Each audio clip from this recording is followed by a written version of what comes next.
Headlines of the day from CMR. Brought to you by J. Michael. Hey, good morning, Sandy. Blake is off.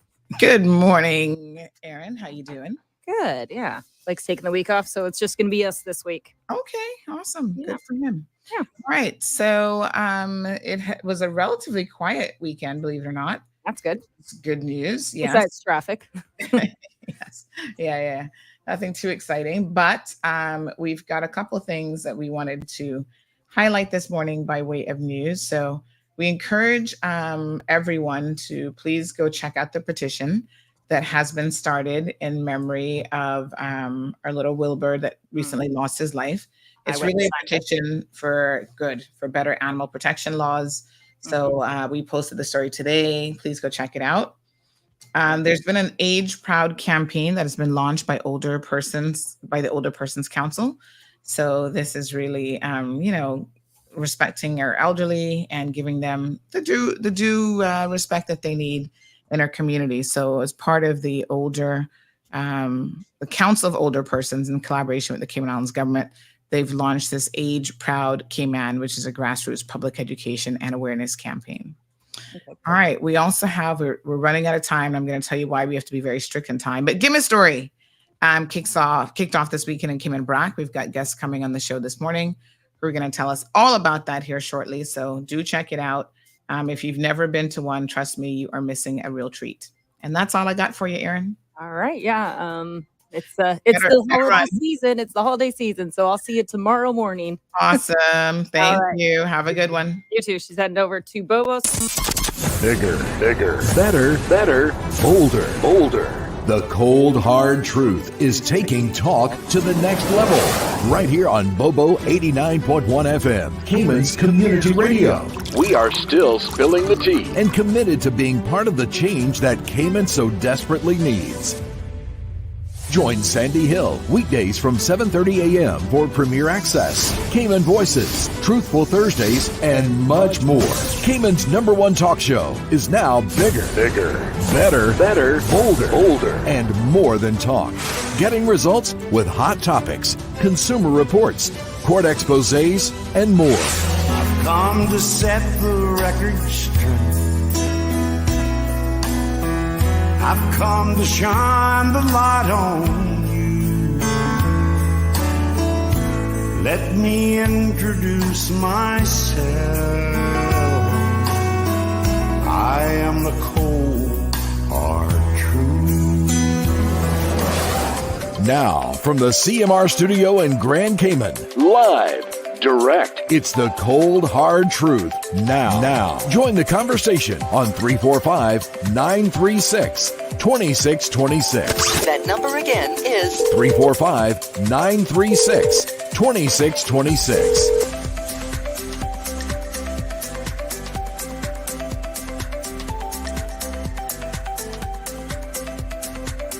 All right. Good morning, good folks. Happy Monday. How are you guys doing this beautiful Monday morning?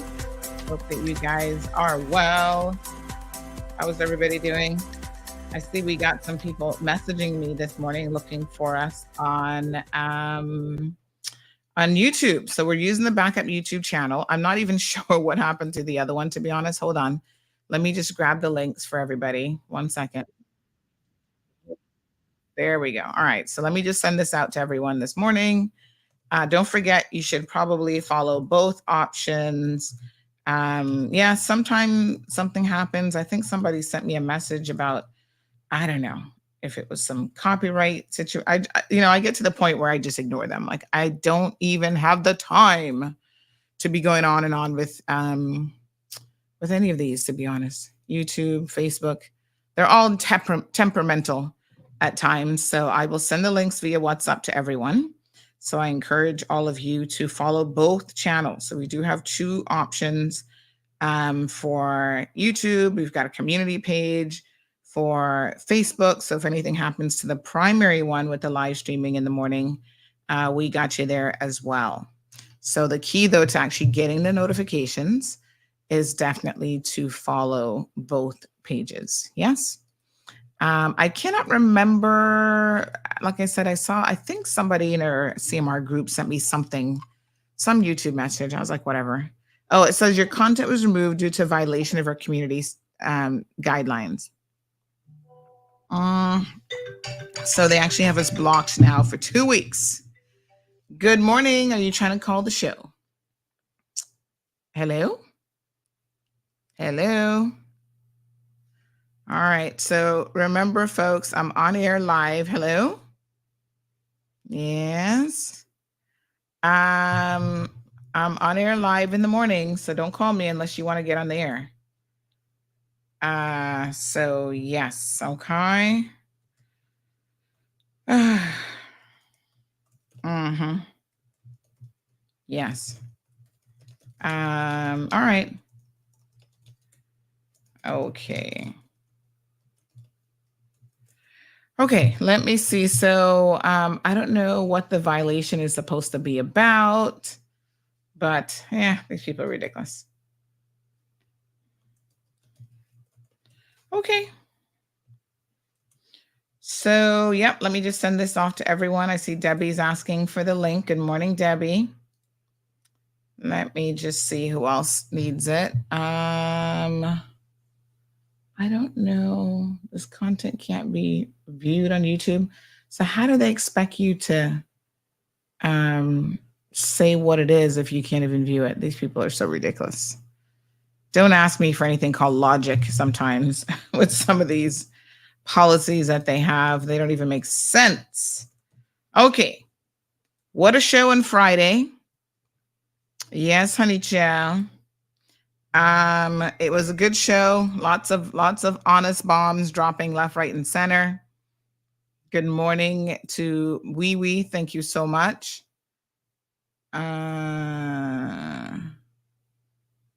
I don't know.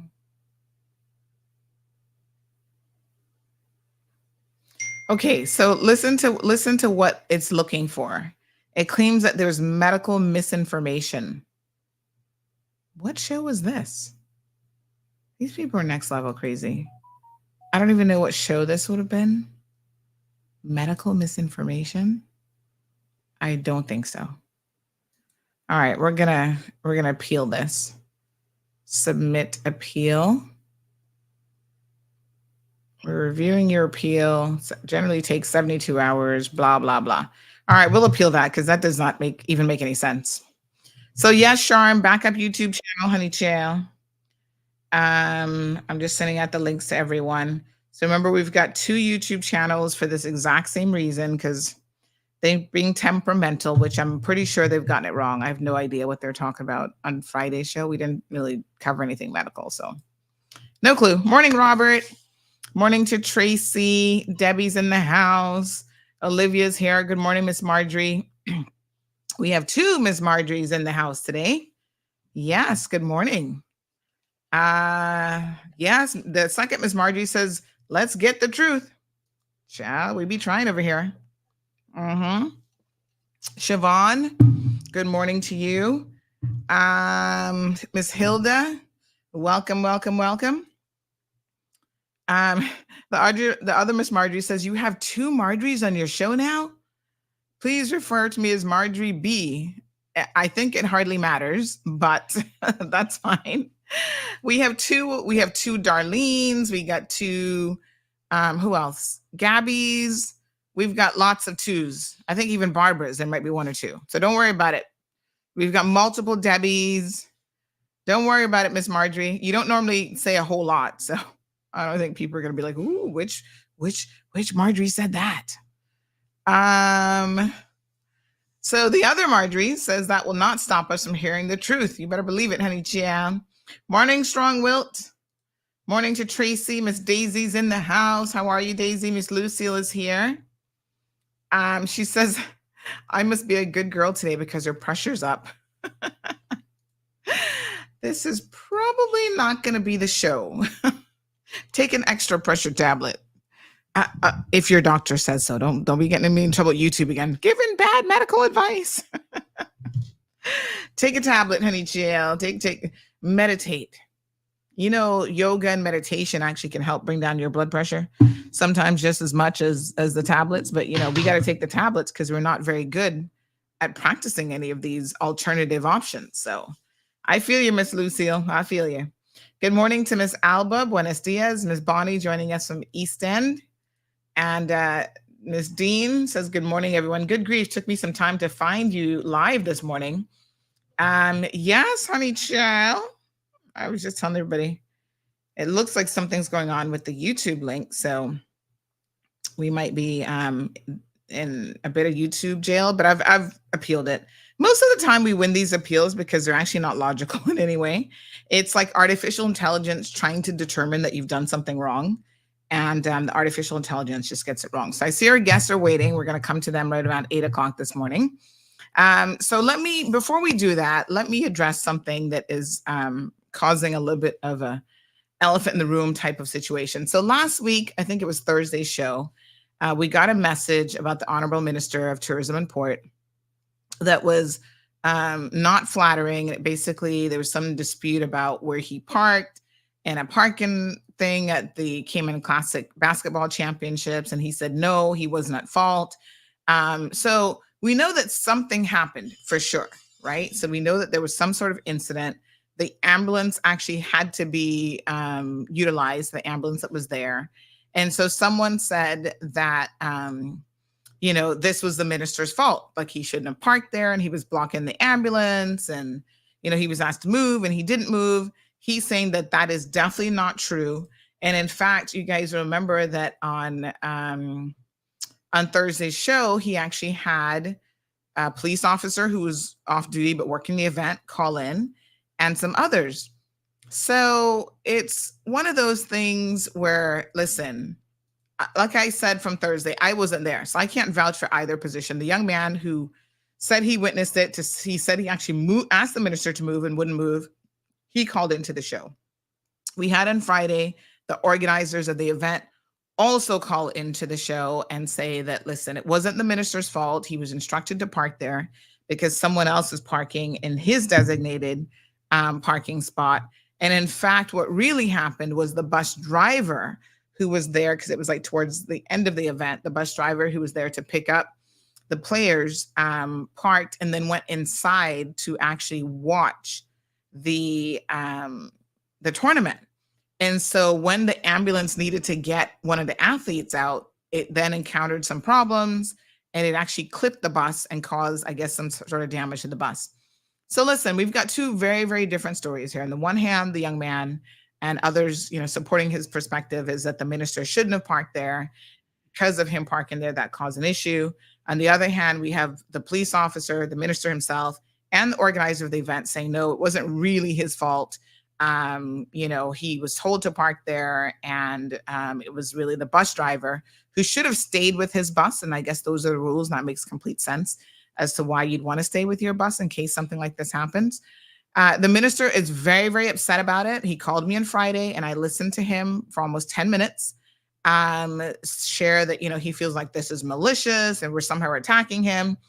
And I said to him, Minister, we don't have any reason to attack you about something that it simply isn't true. Trust me, we got a lot of other things that we could be discussing that are true in terms of like the ministry and your job. And, those are the things that we want to focus on. There's no personal vendetta here. I guess the minister is a little bit in his feelings, and I can understand up to a certain extent why, because he's saying that, his kids, like other kids are like, oh, your dad was blocking an ambulance.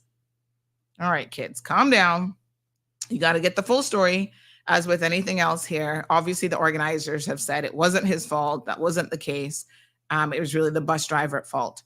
Having said that, though, and I really hope, I think that especially when it comes to children, we obviously all get very, very emotive about a situation. But I think you also have to know what you're signing yourself up for when you get in politics. And that kind of includes your kids, unfortunately, right? We want to say that kids are off limits, but kids around other kids are going to be kids. So, you have to protect your children, especially if you're in a public space, as much as you possibly can. And yes, once they're teenagers, that becomes much more difficult to do because they all have smartphones and access to phones.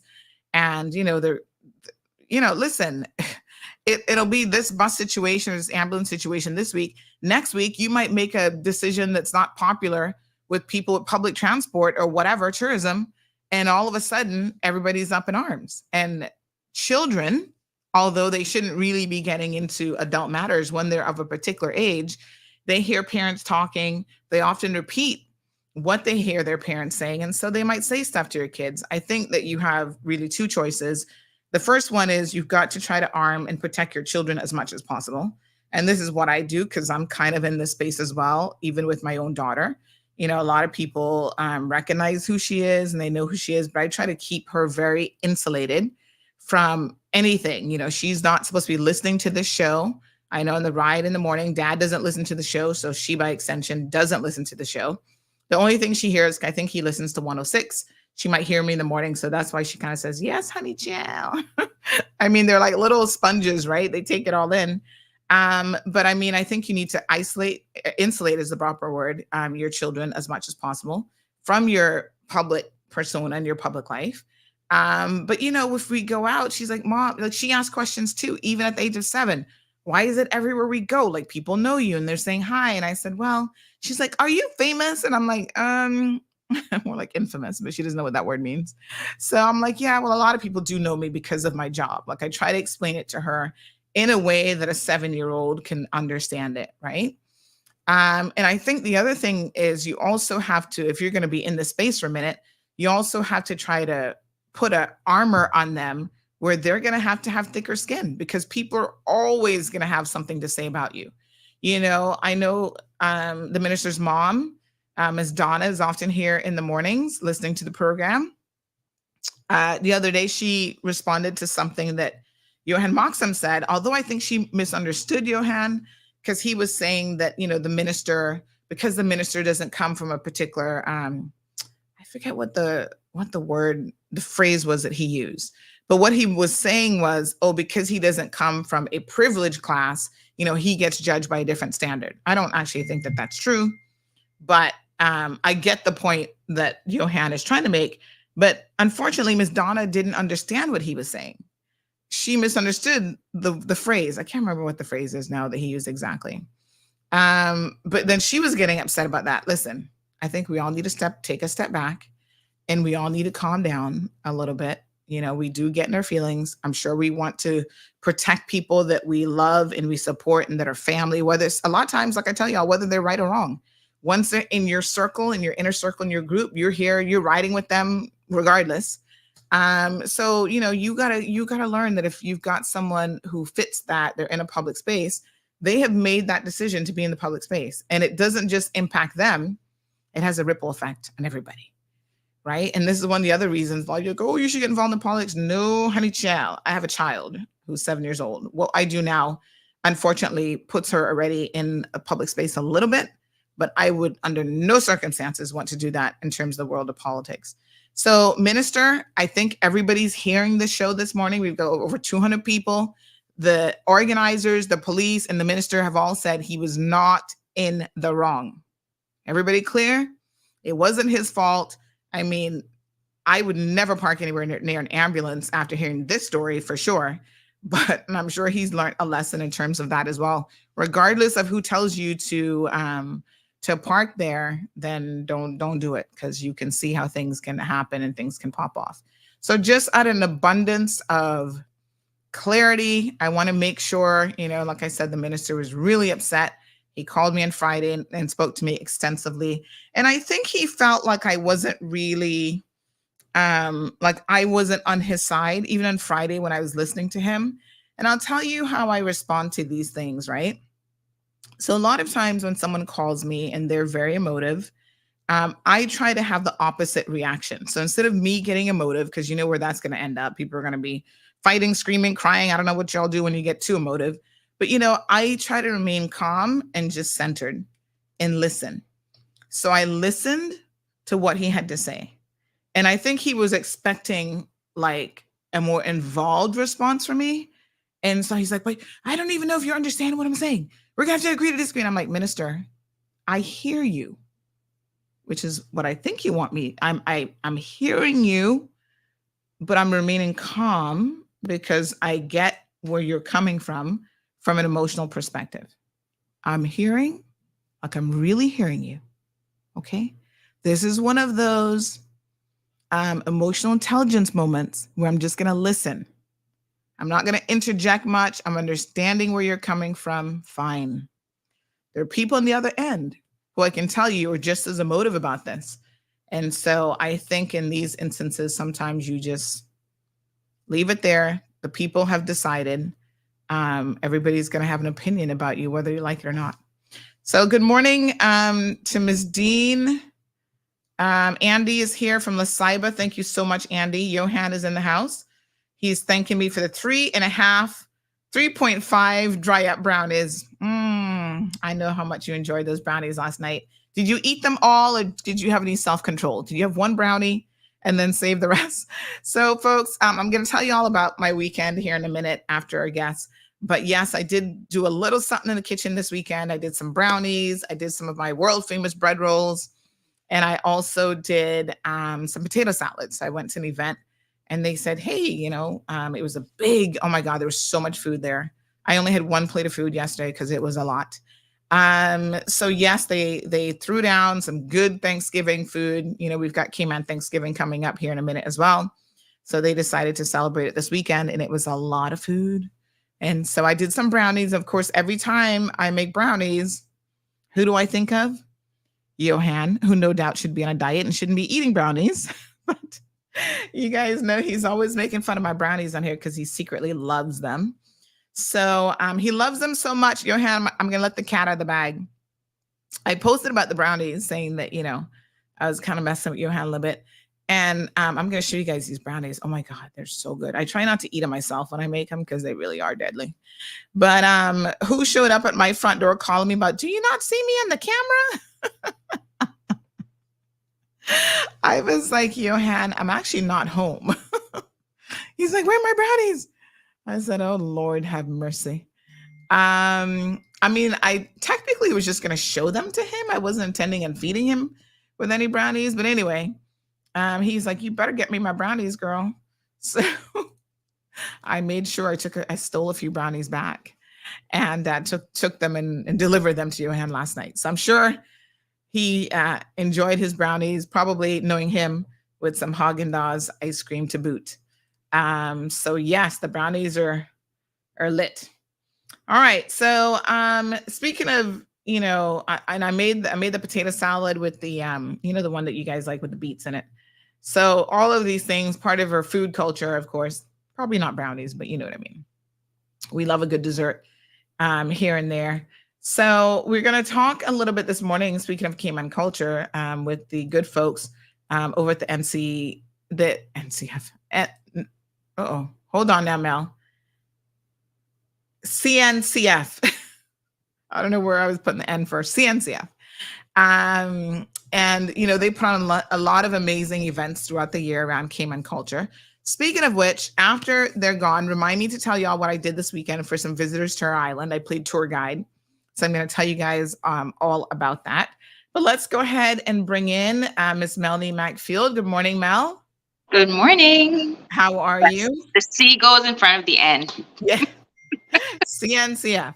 So thank you. Yes, I'm good. Thank you so much for joining us this morning. And in case anyone has missed you being on the show before, tell us what you do as Director of Programs and Communications over at CNCF, and that's the Cayman National Cultural Foundation. Good morning to the listening audience. Again, my name is Melanie Macfield, and I'm the Director of Programs and Communications at the Cayman National Cultural Foundation. And my job encompasses all of the amazing programs that you see CNCF puts on annually, including has already kicked off, Give Me Story. We have Christmas of Yesteryear also coming up. The Red Sky at Night event. We do our National Culture Awards, which is more nationalistic. It's not really a CNCF award ceremony, but it's some part of what we organize. As well as we just finished up the What Happening comedy show. We were in partnership with Matt Brown. So that was a great production that CNCF also managed.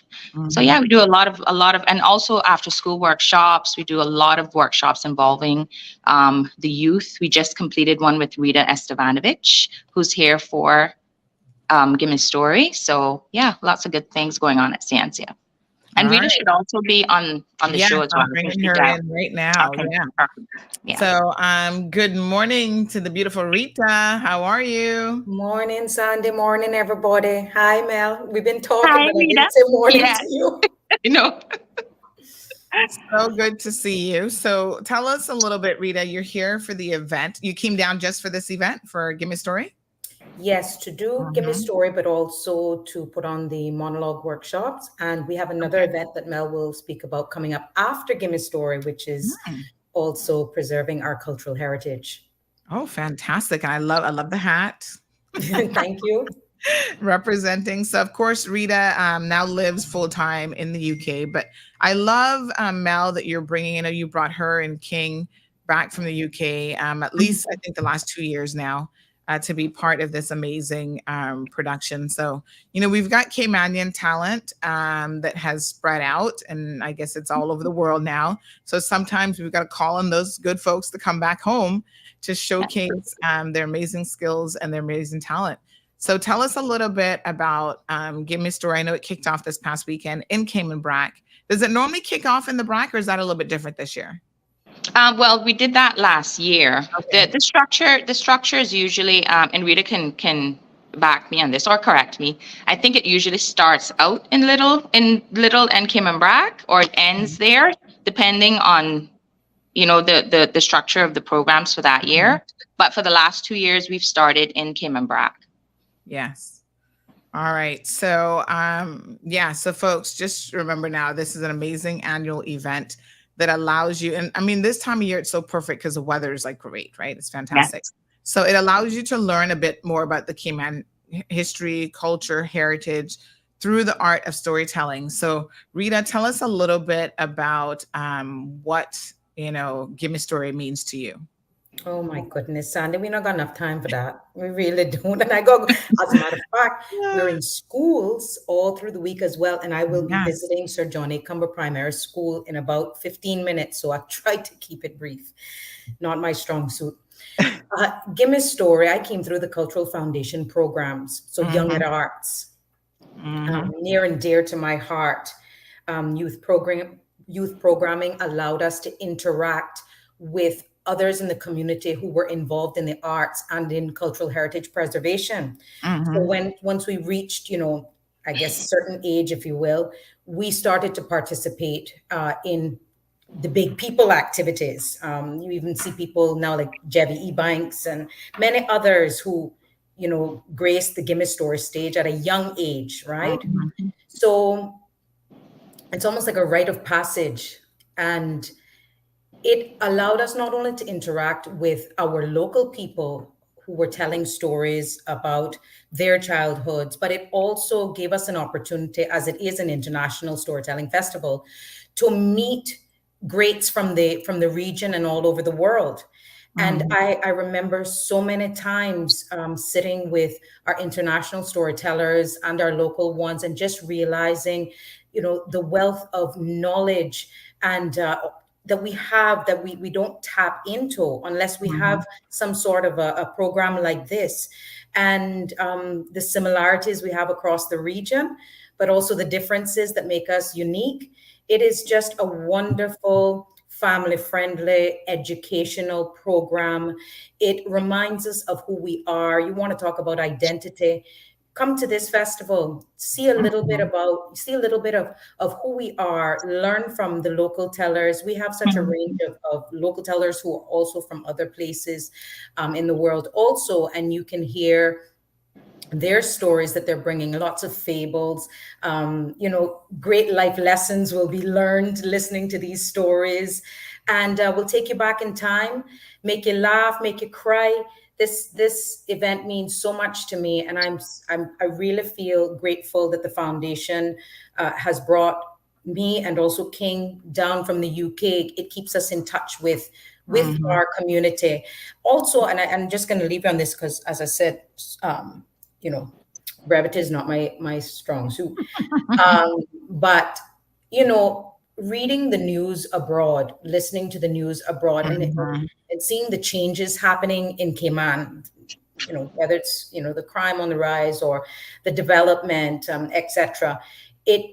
this sort of a festival gives us a chance to speak about some of those things in a palatable way, so that you get the message. And we are taking the pulse of the community in many instances when we perform at these festivals, and we're saying, we see what's happening, we know how you're feeling, let's talk about it. Let's have a story about it. So I would say come out. It's free. Goodness gracious, with the prices in Cayman. Goodness, we need more of this, right? Yeah, absolutely. People to come out, and there's food out there on sale, wonderful atmosphere on beaches or in very unique spots. And Mel will tell you all about the new addition. Yes. But yes, it means a lot.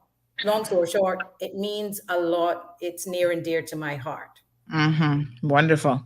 So, Mel, tell us a little bit about the performances and the venues and, the dates where people can actually expect to see this year. Absolutely. So as we mentioned earlier, we kicked off in the BRAC over the weekend on Saturday. And tonight we host in West Bay at the West Bay Public Beach, the entrance of Northwest Point, not 7 Mile Beach. Just want to clarify that. And we're going to have we've also brought in international tellers, well known to the Cayman community, Miss Amina Blackwood Meeks, Dr. Amina Blackwood Meeks, and Philip Murray, aka Black Sage. So those are two of the Gimme Story legacy favorites that we've been sure to return this year as part of that international component. And they will be at West Bay tonight as well. And then we move to East End tomorrow night at the East End Heritage Park. North Side, we've introduced a new venue for North Side. We're encouraging people to come out to the Botanic Park, Queen Elizabeth II Botanic Park. Beautiful, beautiful venue, great for night events. I think we're one of the first to put on a night event there. So we're really looking forward to that. And then Thursday, we go to Bodden Town, Colwood Beach. Friday, we're now adding Savannah. Savannah has been added in the past, but we're definitely putting it as part of the hopeful Gimme Story schedule of events going forward. The Savannah Newlands Playfield, which is right across from the Baptist Church on Pedro Castle Road, and that's Friday. And then we end the Gimme Story week at Smith's Barcadere, aka Smith's Cove, with Duppa Story Night. And all of the events start promptly at 7 p.m., but people can come at 6 p.m. to enjoy some fried fish. We have our fried fish competition happening in all of the districts. So we're extremely happy to bring that back. So we have great fried fish, fritters, and swanky, of course, to wash that down with. So it's going to be a week of bringing the community together and listening to some fables, some stories, some expressed orally through dance and through music. So again, folks, tonight, starting West Bay at the Jefferson Beach, which is West Bay Public Beach, and then they go straight through until December the 2nd. So it's West Bay, East End, North Side, Boddentown, Savannah, and Georgetown. And of course, the famous vote for the best fried fish in each district. So ensure that you come out and taste some of that for sure. So this is amazing, Mel. I know you have a number of sponsors that make this possible every single year for you. So let's give a big shout out to some of those sponsors as well. Of course, CMR, Cayman Marl Road. Thanks, Sandy, for always supporting us. We have the Ministry of Youth, Sports, Heritage, and Culture. And we have Cayman Airways, who were grateful to, have us in the BRAC over the weekend. Hopscotch Studios, we have Compass Media, we have Webster's Tours, Radio Cayman, Star 92.7. We have the Botanic Park, of course, and we have the District Commission office. And public lands. That's and public lands. Yeah. Okay. Yes. So, because they use a lot of obviously amazing public spaces. As the event. And CETA as well, the Sister Islands Tourism Association. They've done a great job of promoting the event in the BRAC as well. Fantastic. All right, folks. So come on out. Again, there is no cost for this event. Take a few dollars so you can purchase some food. and stuff at the Absolutely. event. But other than that, it's just a family friendly event. The weather is always gorgeous and beautiful this time of year. A little Christmas breeze coming through, and it's amazing to see the amount of talent that we have right here in the Cayman Islands. A lot of Caymanians who can do storytelling. They perform, they sing, they dance, they do the most. And this is an opportunity to showcase some of that. So good luck for this year's production. And thank you to Rita and King and all of the amazing talent that come together to make this possible. And check us out on social media as well at Cayman Culture, where you can see the list of all of the tellers that are going to be a part of the Give Me Story, as well as on our website, artscayman.org, or you can give us a call, 949-5477 for more information. Awesome. So I'll be at the Savannah one. That's going to be December the 1st. So you can count me in for that one. And hopefully I can grab a little video snippet of it and share with our listeners. Absolutely. All right, guys. Thank you, Thank Sandy. you so much. Thank you. Have a good day. Take care. Off to school visits we go. Yes. Okay, bye-bye. So thanks again. So they're having a very, very busy campaign. They're going to all the different schools, or quite a few of the schools. I hope they're going to private schools as well with this, because some of the private schools were recently asking me, CIS in particular, they were doing like a traditional Caymanian storytelling, and they're like, do you know any storytellers? This is the time of year to get them in when they're putting on Give Me a Story. But of course they're busy, I know, but still. Amazing event. So speaking of Cayman culture, I do want to let me see. Okay. So I was just reminding someone about the community calendar. By the way, don't forget, please, that don't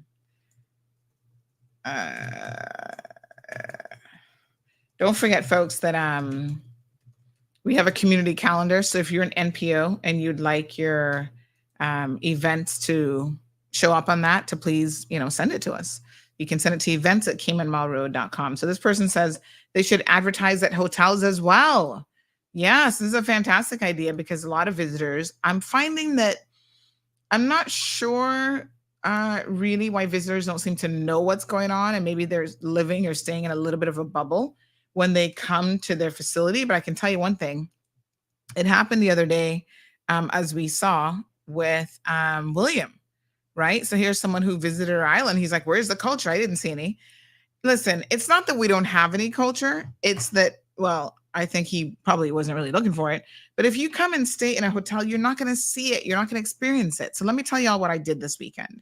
And this is where now, I told you before, I don't see myself ever working in tourism.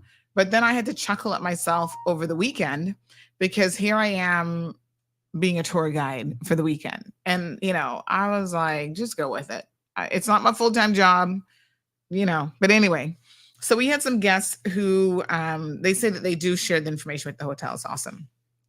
So we have some guests who are visiting, and I said to them, because, they're not driving. And I think this is the difficulty if you're not driving. Taxi services, I guess, are kind of expensive and whatever. And so they're in the West Bay quadrant. So they're doing a lot of stuff on that end. I said, I recommended a place for brunch yesterday. They had a fantastic time. They're like, oh my God, thank you so much. They went to the beach, they're doing all those sorts of touristy things. But I said, listen, you need to get out east and see some of the other stuff that we have to offer. And so, again, because they didn't hire a car, they're not driving, they're relying on taxi services. I recommend them to a few taxis that they could use. But I said, you know what?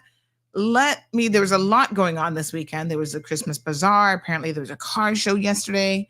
There was really, really a lot going on. So I said to them, I'll make some time out of my Saturday schedule. And Saturday is normally very, very busy. But I'm like, you know what? I'll make some time and go and show you guys around the Eastern District a little bit. And so we did that. And not only did I show them the Eastern District, but on the way. So big shout out to hubby, to Marlon. We took 2 cars and we loaded everybody up. It's like 7 of them. and we showed them around. So I took them through Georgetown. They work in the medical profession overseas. So they were asking, the two wives were asking a lot of questions about, our medical facility and what we have here. And I said, yep, we've got this hospital, that hospital. Told them a little bit of history about, the private hospitals and the government hospital, and kind of just showed them around. And they're like, oh, that's interesting. And they wanted to know, like, how does insurance work here? And do you guys have, access to free healthcare? And so they had a lot of questions, and I answered as many as I could. And we went through South Sound and kind of told them a little bit about South Sound, told them about Ivan and the coastlines, how that basically devastated that side of the island for sure. Even West Bay Road was devastated. Ivan was just crazy. So, I took them by Pedro Castle. So big shout out to the good folks, Mr. Mickey there at Pedro Castle. They did a tour. I took them through the little tour thing, and they did find it interesting. And then they were preparing for a wedding, but they did go to the castle itself. Now there's something going on. Looks like renovations at the castle. I'm not sure. Because part of it, you couldn't go up to the third floor. So if you're planning going there in the next couple, I guess, I don't know how long that's going to take, days or weeks or whatever, keep that in mind. But yeah, so we did that. Then they stopped in the bar. They got a drink. Their money kind of spread out a little bit, because they wouldn't have done or seen any of this stuff had I not said, pile them in my car. Let's go for a ride. I took them by the farmer's market. So they were able to get some coconut water. And then the lady's like, oh my God, my daughter loves, I see sugarcane. She loves sugarcane. These are people from New York. First time on island. So they got some sugarcane. They got, what else did they get at farmer's market? Oh, they tried Sarah's tacos. So I think they did the oxtail. They ordered a couple of her tacos. So she does a breadfruit taco, and then she puts very, very interesting things like oxtail and whatever inside. So I believe they got oxtail. They loved it. And the one guy, he's like, oh, he likes a lot of pepper. So she's like, that's what you say till you taste my Scotch bonnet, honey child. So we did that. And then where else did we go after that? So we drove. Oh yeah. So then of course out east, we stopped at the Fish Fry. So big shout out to Miss Karen there by the bar in East End, Eastern Star, Fish Fry. So we did that. I wanted to hit up, Miss Stacy, don't throw up my soup now. I got some conch chowder in there I'm going to eat later on today. So we wanted to support Jimmy as well, but he only does the soup and then jerk stuff on Saturdays. On Sundays is when he does the roast. So he'll have more of an extended menu, because I wanted them to try the roast conch, because y'all know the roast conch is like to die for. But unfortunately, that's a Sunday thing only. But still, went and got some soup from him. I said, y'all need to try this soup. It's really, really good. So they got a little bit of taste. And then we circled around and went all the way to Rum Point, circled back, came through North Side, and then headed back to West Bay. So pretty much my entire day was spent with these people, acting as a tour guide, kind of showing them a little bit about our island. I said, hey, you're not going to get it all in one visit when you're only here a couple days. But definitely the next time you visit, you want to go out east more.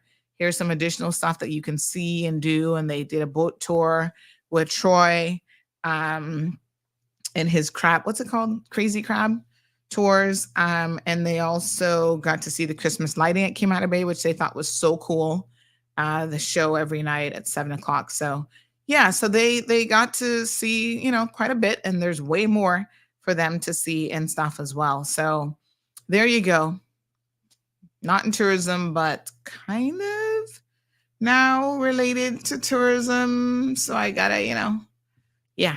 So the one good thing I did like, by the way, is, and this is now where I think the Tourism Attraction Board really needs to do like a lot more promotions and stuff. Like obviously they didn't have time to go to the Botanic Park or anything like that, but they do a lot of the flyers. And so I said, hey, next time you come, go to Crystal Caves, do this, do that, to kind of give them an idea of the other things that they can experience when they come here. Go to the sister islands, So I think the Tourism Attraction Board needs to do a bit more. Like, we hardly ever hear much about them, but I know they're behind the scenes doing stuff, but they need to be more forward facing and let people know exactly what's going on and all the different attractions. And I think that would really, really be amazing. So at Pedro, they had a stand with like a lot of the flyers and stuff. And so I got a bunch of those. I got a couple maps, and I'm actually going to now keep those at our vacation rental location so that guests can have access to those a lot easier, and they can kind of see what the island has to offer. So Rough Seas is kind of expensive. Taxis in Cayman is a straight up ripoff. Well, taxis anywhere in the world, Rough Seas is a ripoff. Have you ever tried to take a taxi in New York?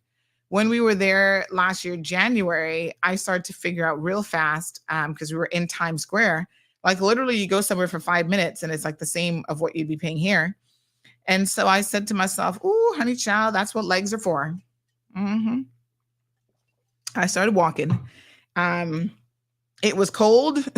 So of course I had to bundle up, get my hoodie on, get my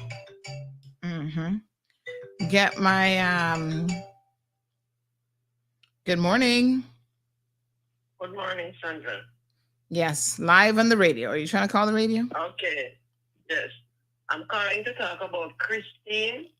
All right, let me hold on. Let me get you to actually call the radio number. 936 2626. Okay, 936 2626. Yeah, 936 Bobo.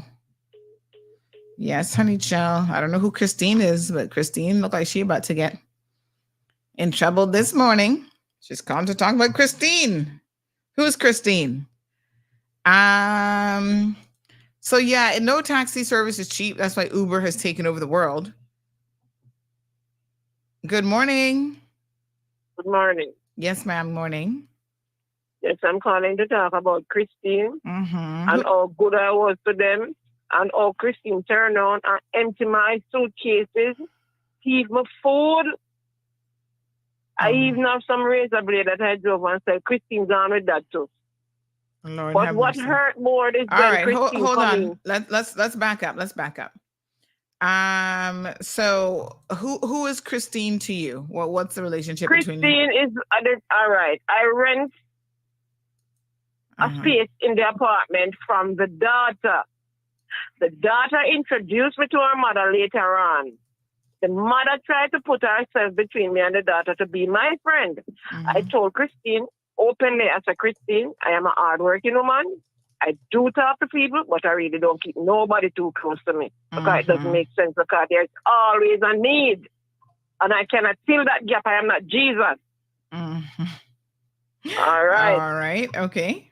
Christine, though, she have a time when she speaks so soft. And Jesus, holier than her. Not even the Holy Bible, no holy like Christine when she starts. So I say, wait. This is something we need to put in consideration because when it's time you see them too holy, something is behind it. Anyhow, I've been doing for them. I carry them to every food bank around here. I go to the supermarket and I buy with my own money. Hold on a second. Christine is here on a work permit, or is she? Yes, a work permit, but that permit is to thief. Christine thief and I rat. No. Christine is rat plus cat.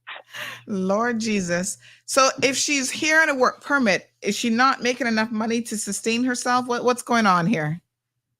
Well, honestly, I don't know what is going on in what kind of work does she do?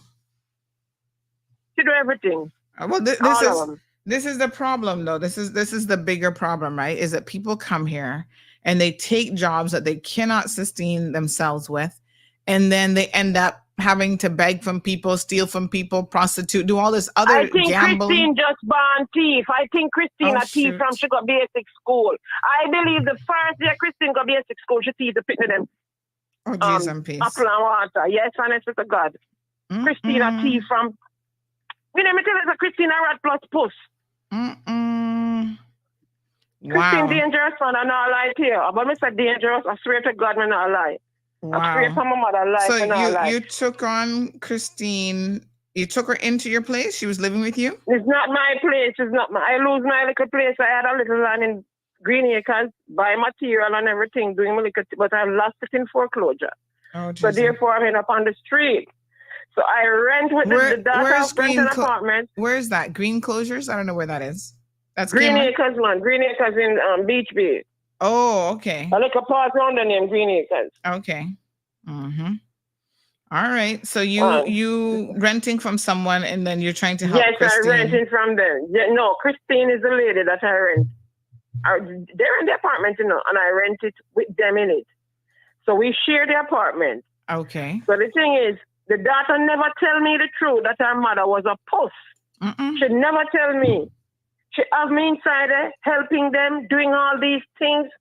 But most of what I'm doing was out of context because I'm not supposed to do that for them. I'm not supposed to take my money, go to the supermarket to buy food, care, come here. That is not my responsibility. Yes. I'm not supposed to go on out of my way. I carry all over the place, got the things that you're supposed to do on your own. That's not my responsibility. So they were taking advantage then of your kind nature. Yes. To take my kindness for weakness. Okay. So when I went to Panama and I get robbed in Panama, I put it on my status and she see it. So by this time, my daughter called me and said, Mommy, I need to get you a place when you come back. I can't have you living like this, Mommy. I know you really need help and Mommy, you can't continue. So I called them and I said, Christine, my daughter really don't like me living like this, and I don't want to put strain on her because she don't have it like that. She's a young little girl. I may have to put all of this in consideration. I remember say, we both in this together. All right. With saying all of this, honestly, with saying all of this, I believe Christine, there was somebody different. The little money that I have left, I went to stores and I buy things. I start buying things. I remember buying some things and a voice said to me, don't do it.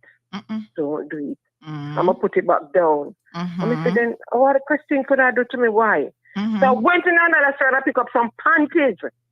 All right. I pick up. I said, no, I can't get all of this panty, Because if I get all of this panty, I don't know what thanks I might get. But by this time, you never know. So Christine empty everything me have already, When me come back from Panama, I said, do not carry a suitcase in the house. So my daughter dropped me around there and I said, Sash, carry this one. Me not carrying it in there. So I'm reaching. Our daughter jump up. I said, wait. No, man, it looked like something strange, yeah. So by talking to the daughter, I say, I buy some nice perfume. So she said, what are you doing? I said, no, they're not in here. They're not in here. So I said, wait. This look like me a feeding tree. So by this time, I know that the suitcase empty, Honest to God, the little suitcase that I bring back, I give them two panty each and give the mother a pair of earrings. The daughter said thanks. So I asked the daughter, thought the mother never take it from me. The mother come out early. So I said, your mother never said thanks. She said, no. I said, so why she never said thanks? I always used to people saying thank you. Yes. So you have someone who's a thief and ungrateful? Oh, yes. Yes. Put it there, my girl. You know what you do now, no? All right. When I pull my suitcase, I couldn't talk. Sometimes I run out of breath. I nearly dropped down. I said, 4 pants. Jesus Christ, I can't talk. When I close that, I can't talk. The daughter said, Mommy, want me? I said, I can't talk. She said, Mommy, sit down. I said, I can't talk. Lord God Almighty, I'm going to pull the next suitcase. It's gone. I said, Lord, no, sir. I said, what kind of people then here? So the first thing come to my mind is, this is the type of people, where we keep, them reach and call the gunman them, and tell them, say, yes, man, she there. And when the gunman them come, she said, go on. I make them kill you. It happened to my uncle, so I'm telling you about it. So when I pulled the suitcase, I couldn't cry, and I couldn't talk. I just follow my spirit. I give myself time. One night I get a call for a fear, so I get the fear, I come up, I say, Christina, pop it in a nice black jeans pants, With the something I would have leather like in the back, that them pants have like a leather, just something with a, put on the loop. All right. It's about weird. Me, tall, and Christine. These pants of Christina, we are not fair on them. So I couldn't do the fear. I turn back. When I turn back, I said, call on the phone. I said, Christine, I need to talk to you. And it is not on the phone. It is face to face. When I come back, I said, Christine, you said the pants the way you just have on. Yeah. Oh, wait a minute. Wait. I'm trying to follow the story. So you're saying Christine was actually wearing the clothes? Wearing my pants. By this time, me now use my phone to take camera. But Christine Boldo. Mr. Christine a rat plus puss. You know, let me tell you, Christine is rat plus puss. So just put them together and see what you get. All right. When me talk to Christine, Mr. Christine, you need to act mature. And that pants you had on. She reel up and she start flare up. So I said, wait there, Christine ready? So I set myself in a position to defend myself. And her daughter see me and ball out my name. So I said, tell me something. Your mother wearing the clothes. Your mother wearing my clothes. And the daughter hold on her head. Me say, your mother wearing my clothes. She hold on her head. She don't know me I talk about. Me say, one to my clothes and me leave, you don't know. When my clothes there, all right. By this time, I get really miserable. I have my suitcase with all of the natural, every paperwork, passport and everything. I mean, no, Christine have these passport. But she can't travel from my passport because me too tall. All right. Lord but grab the suitcase with the papers. But that's a serious offense, taking somebody's passport. We don't know. I tell her, Mr. If you trouble these documents, immigration are coming. Task force are coming. Police are coming. Helicopter are coming. Radio, everybody are coming. I tell all the TV station coming. I swear to God, I tell her that. Well, you got on my road this morning, so I think it gone clear now. You see me tell her that? She kind of say she get a breath of fresh air when you're fighting. You go, I say, Jesus, these people aren't to me. I'm not thinking I want vile country. I look how much I lose my life. Anyhow, we run with the suitcase and my daughter come. And I said, Sasha got to keep this. Sasha got to keep this. Sasha, I'm in problem. She said, what problem, mommy? I said, I'm in problem. She said, mommy, calm down, calm down, calm down. You're getting too up. Anyhow, we get Sash them there. All right. When I expect them to still have trouble, nothing for me, you know, because Mark now, you know, my eye open. I mean, no. So on our teeth. So you don't have your just out of curiosity, right? You don't have your own room where you can secure your stuff? No. I'm not going to a fees. I try to qualify for one of them. If I even want the government house, and to do that, you have to make sacrifices because you have to have money in the bank. Yes, okay. You can't go, boy, you look the percentage. Where's my age? Anyhow, Christine, me love Christine, you know. Mr. Christine, in my yellow blouse, I'm buy at East Street. One of Walworth Corner, London, East Street. That yellow shirt. Mr. Wait there. No, man, we don't have no clothes on this man. I wear my clothes. She the go England. No, man, it look like she going. I mean, I said nothing to her, you know. I turn to her daughter and I say, the yellow shirt the way your mother wear, the yellow gown is my own. That was by East Street. And she bought in my clothes, you know. Lord have mercy. When I say she bossy, you know, I mean she bossy. Anyhow, she wear it again. And I say, I'm a phone, I take up all along and take the picture, you know. I say, you know my clothes, your mother here, you know. She didn't know. Guess them, I don't know. One day, I always get the kinder because you know when your body I go through too much pressure, you don't keep health. So one night that dad was to rush with me at the hospital. And when they rushed with me at the hospital, whatever the doctor do, they keep me for a couple hours and then they give me medication. I said, So one day now, me have this particular week, you know, when I have in my suitcase, you know, I never know. A long time them I do it, you know. Mr. Christine come in, I'm in the kitchen, but me do like me now watch her. I turn my back, but me I look underneath my hand. Mr. Christine, brush out the wig. When she brush out the wig, me give her time. She put it on, and she put on a nice camouflage. Just give me to myself. You know where she keep this at? I said, no, Jesus Christ, how where she get this from? So, when I come out of the bathroom, I have on the towel around me, so I say, you see this wig you have on? If it's a wig, it's mine. Wait, this is the wig I was looking for. What? Yes. She wearing your very wig? Oh, geez, please. Christine is rat plus cat. Rat plus cat. So, she sit down and she looking at my face. And I say, you see the pants you have on the other night? That was mine also. And she gets up and said, don't move. Don't move. Sit down. And she defend Jesus. I said, Jesus can help you. You're too thief. Wow. And she started playing prayer warrior. I said, that can't help you. You're too thief. You need to change. This is the time when you need to get a grip of yourself.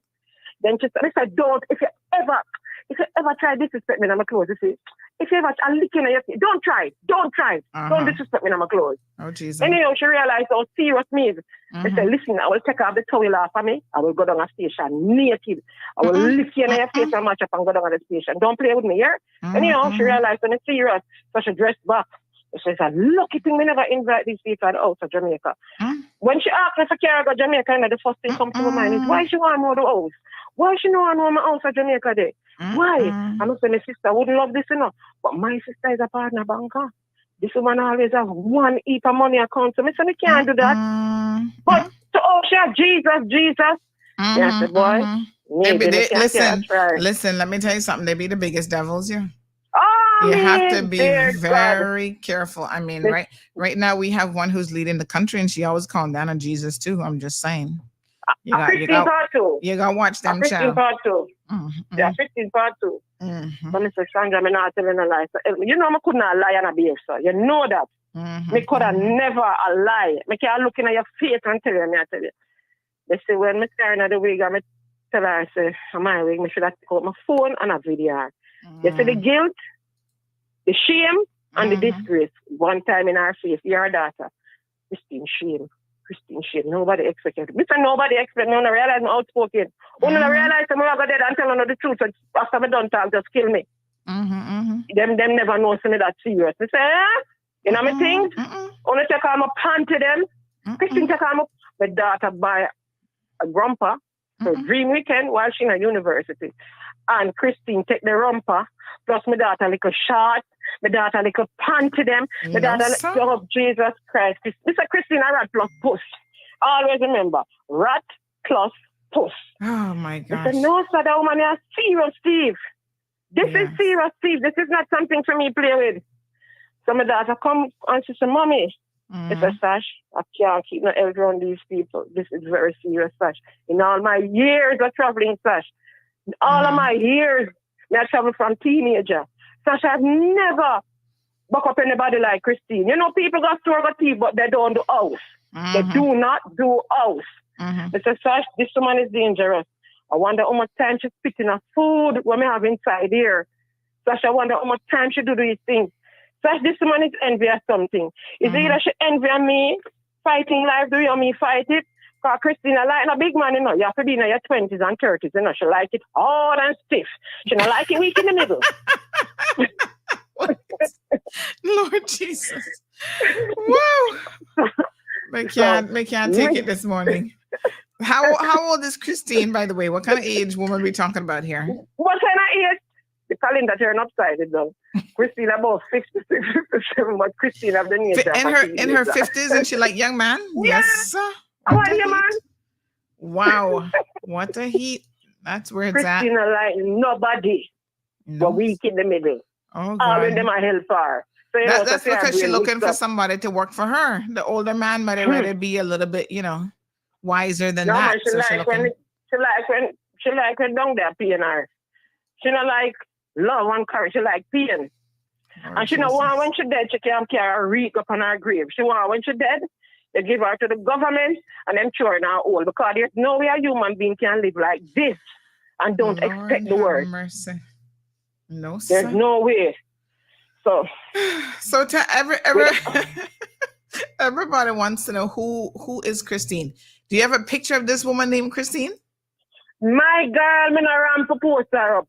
Me post her up like Donald Trump. Me talk about her like Uncle Donald. Me give her up like Joe Biden. So where can we find Christine's picture? Can you send it on the WhatsApp? Because on the WhatsApp, yeah, my WhatsApp. Oh, yeah, yeah, man. Same number on WhatsApp. Christine, let me cry. My mother dead. All right, my mother died, right? So, me love my mother. Me don't know about nobody else. But my mother, I don't know mother. My mother, one of them. She walk with her, pick them her foot, and if I want dumpling, she'll give everybody. If I none, when I eat. If she go do little work and get little soup, everybody will get a taste of it. So mother like that, you have to love her. Yeah. You understand me? When we go down on my mother sick, we go to UC hospital, and when we reach UC, I can remember COVID it in. We're glad to reach, because them say your mother deteriorate fast. When we reach at the hospital, I'm saying, and you see them say, put on mask. But them don't want 2 people in a ward one time. But however, me get to go in, as me see, I say, Auntie Joy, I come look for you, you know. Auntie Joy, I love you. You know I love you. She said, Angie, me love you too, Angie, with a low voice. I said, kiss. I'm going to kiss her and she laugh. And I say, you see that? Anyhow, Auntie Joy, I go down. And everybody I tell me, don't go down. But I say, no. Money is not all. We're not dead. We're not going to live forever. And this moment where you spend and enjoy is all you're carrying with you. Me no business how much money me have to make. I don't business with nothing. All I want to see is my mother. All I want is my mother. If I'm to Jamaica, honestly, I'm going to Joy. Every morning I get up. With the Auntie Joy, I kiss before I do anything else. And the first thing I do, I get her a cup of tea and kiss again. And I like tea. It's coming like, God did that install something and I to take as much Auntie Joy as me can. You say, if I eat a candy, I buy a piece, put in Auntie Joy mouth. You say, if I give me something to drink, I put some in Auntie Joy mouth. Okay. All right. Auntie Joy start talk again. Auntie Joy start sit up again and everybody say, Auntie Joy, come back on. Auntie Joy start the things that she couldn't do. All right, I'm glad for that. So, when Auntie Joy passed, then say, Angie, you have to take something from Auntie Joy. What can fit you, you take it. So I take up 2 big so can fit me and carry them up and put them in this. Christine gone with it, you know. Christine gone with Auntie Joy dead left clothes, you know. What? I wish Auntie Joy could have when Christina wear it. Auntie Joy could have show up herself to her. I wish Auntie Joy could have show up herself hold to her. on. Let me try and understand what you're saying. So you went to Jamaica, your aunt died, and My mother. Oh. My mother will call Auntie Joy. Okay. We never go to mommy, you know, because remember now in a Jamaica woman sometimes them breathe early, you know, have a whole heap of weight. Right. So, okay. All right. I was getting confused. Mommy, Auntie Joy, yeah. It's Auntie Joy. Miss Stacy, bring me 1 ice pack, please, for my foot. Okay. So then you brought back some of her clothing and the same Christine gone and wear your clothing. Christine gone with it. You know, I tell us Christine into the suitcase. I can't believe it neither. As I stand up here to God, I can't believe. I never see nothing like this. Never, and I'm a wildest dream. Never see nothing like this. And no people can thief, but not to thief. Remember your suitcase or your personal belonging, you know, want a body in that, you know. Yes, you don't want a body in that, you know. Christine gone in my suitcase, gone fast in my business. Christine, see me have my little vibrator in my suitcase and I look on her. Mr. Christine, let me tell you something. I don't want nobody. I 2 vibrators me have. 2, I don't need 1. 2, me all right. I don't want nobody. I don't need stress. So, but she didn't take those, I hope. No. Lord Jesus. Well, thank God. Because look like she's taking everything. So I'm trying to figure out what Christine wouldn't take. Christine never took that. She never took that. Wow. She don't want that. She don't want that. All right. Well, thank God. Because I was beginning to wonder if there was any limits. She don't take that. She wouldn't take that. My daughter listen, you know, if my daughter listen, she know my face clearly well. But my daughter know exactly who her mother is, so there's no shame in the game. All right. There's no shame in the game. At least Christine is right from her foot. Christine still has some standards because she never took the vibrators, so we have to be thankful for that. No, she not take that. Oh yes, I'm glad for my team. I'm glad for my husband. She leave her husband with me. Lord Jesus. All right. So what are we gonna do? What are we gonna do about Christine this morning? You want to give Christine a call? Can we call Christine? I want to. Yes, ma'am. Look at this. Wait, let me look for her number. Wait. All right. Don't announce it on the air, but just send it on the WhatsApp. Send it on the WhatsApp. All right. While she's getting that and maybe the photo of Christine. What a hot mess. Add which number to the WhatsApp? This number. Send it. Don't make no difference which WhatsApp you use. Either one. I'll get it same time, and we'll see if we can reach Christine this morning. Send her picture and the number. We're on the Backup YouTube channel this morning, folks. So make sure you listen to there. So KK says, Jesus Almighty. Christine isn't KK isn't believing the story. She's like, this story is so wild. Is this really true? But you're saying this is all true. It's true. It is true. It is true. It is true. Linda says, is Christine Jamaican too? Yes, Christine is from Jamaica as well. So you got kind of suspicious of Christine when she wanted to go to Jamaica with you to see well, where to be honest with them, I kind of get afraid because I really don't want to kill me or my sister kill nobody in my reach because I wonder why she wanted so much to come out of the house. She said, I want to come out of your house. I need to know your house. I said, why? Yeah, why you want to come there? Why you want to come there? She said, I just need to know it. But now that you do all of this, I realize that the danger of me would I now and me would I bring down upon my own sister. Yeah, I realize what I would have done to my sister. Because when you lay back and you realize that you bring the destruction to your family, you know, nothing kill you quicker, son. Nothing. Nothing. What a mess. Nothing. But honestly to God, I wouldn't be doing it by knowing and do it. I wouldn't. Because I wouldn't know Christine this dangerous and carry around people because I make sure tell our daughter and I say anybody else me go and me for Christine inside our work. Me make sure start tell them set a rat trap. Tell her I'm not gonna make Christine hurt some good people. Did you send Christine's number? Did you send Christine's numbers yet? Send the number and the photo. Let's see what we can do. Yeah, I mean the thing. Yeah, normally this is almost like a Friday show, you know. But since you called today, let's see what's going on. I feel like we're in an episode of Where in the World is Carmen Sandiego? It's like, who is Christine? Everybody's like, who the heck is Christine? She's going to get famous, man. She really want to be famous, but she's going to get it. And that person that says story too wild. Probably it's me wild. And by me being wild, me talk wild. You understand me? Right. Maybe you're that. But when it come on to the fact, and I can't looking at anybody's face, I can't looking at Christine's face, and so what I'm saying, I can't do it. I can't do it. I can't do it, and I would do it. I would do it. If you can do the crime, you must stand up to the penalty where you come with. You come with shame, but stand up with it. Okay. You can't hurt me this much, but stand up with it. All right. Well, let's be waiting on Christine's information. Let's see if Christine has a different version of the event. But listen, you're not still staying with Christine, are you? You're still staying there? No. I move out. Oh, okay. I move out. I'm not staying there anymore. I move out. I move out. Because when I talk to Christine, her daughter said, I have to come out. They said, no problem. I don't have a problem moving from amongst, you know. Wow. She says not. She is the problem. I said, you pay my rent to Christine have money for parent. When Christine's supposed to parent, most of the time, Christine don't have dollar. So you know your mother do these things and you cover up for her. And the whole truth. She said me shouldn't say so because me know she talked to me and she talked to me very good. Mr. Talk to me very good, don't do it.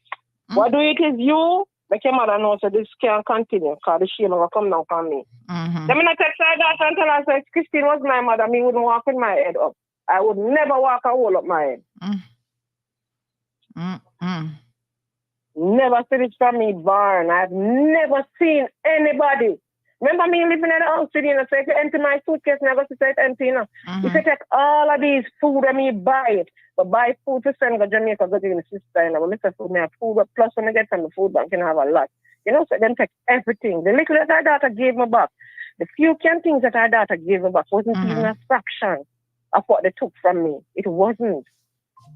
I'm going to tell her that I'm hurting so bad. You only need to see my heart. I am hurting. This is my sister. Right. Have you sent Christine's number yet? Let's call Christine. We do have other things that we have to discuss this morning. Add one of your number first to WhatsApp. Okay. All right. So I tell you what. Send it. Come off the phone because it might be easier for you to send it if you're not on the call. Yeah, come off the phone call. Send the number, and then we can give Christine. We can give Christine a call. One final question. I mean, what Christine has done, if what you say is correct, this is the theft. Did you call the police? Of course, but I couldn't go to the police while I'm inside of them house. Long after I got the police the other day when I move out. When I got to the police, they said they asked me if I have a picture of Christine and other things, and I said no, I never. If you should have do it. Then I go call her, I said no. If you call her, you give her time for. But the cure she hide. She have so much things. She not gonna remember everything. She would never remember everything. Or will get a search warrant. Besides, if your boss working, as him should, you should get a search warrant. Because Christine have a cousin, Christine have another man who she there with, and she have things over. She take most of my things in care of her man. We know that for a fact because over there the weed come from. So I say you can't just search the daughter house. You have to search all of the places on Christine that you find. If it's even one of the items you have to find, it is a must. I mean, she send down a lot with her grandchildren. Them when they go down, you know. This person said, Miss Sandy, did she just say that she get food from the food bank to send Jamaica? Christine? No, not really food from the food bank to send to Jamaica. Me get it for me. But whatever meal I eat and whatever meal I use at the time, I would pack some of my own with what I buy to send to my sister. Okay. But when me the food bag, I get a small bag. You know, you get small, just a small something. Because when you really tell me lies, and I have a bag of children and I don't. Just single, get for single. That's it. But Christine get a lot. Then used to get the big supermarket, the big bag in L. Thompson. Christine daughter used to get that big bag that's full of food, plus another bag full of food. She and them children that was here. Yes, she used to get that. All over the place to carry them and get it to them. And go buy food with them. But them ungrateful. This is ungrateful. This is really ungrateful. Wow. Well, my dear. Wow. All right. Send the information on Christine. All right. All right. Okay, dear. All right. What a mix-up story that. Lord have mercy. Whew, too early on a Monday morning to keep track of that one. But I think we got the gist of it. Basically, Christine was stealing her stuff, stealing her clothes and other items. Like I said, thank God she didn't decide to take the personal, the vibrating device, because Lord have mercy, that would be a whole new low. But yeah, I mean, this is, on the one hand, it sounds a little bit like a crazy story, but on the other hand, I suspect a lot of people have to deal with this when they have to share space with people. Like, people steal your stuff and it's not nice. Because, whatever it is you have, as little as it could be, if it's yours, then it's yours. The thing too is Christine, even her mother's stuff, like stealing the dead mother's stuff. Like, to me, that's just wrong. That's just next level. Ridiculous and wrong as well. So, let's see. So we have a picture of Christine coming up. We can call Christine and see what's going on. Yeah. Oh, Christine looking pretty though. Yes, sir. Okay, Christine. Oh.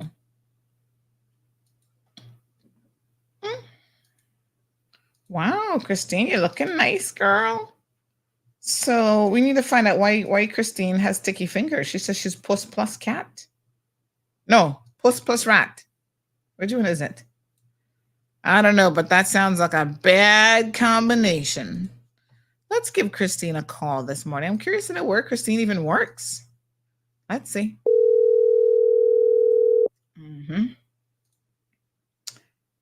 What a mess.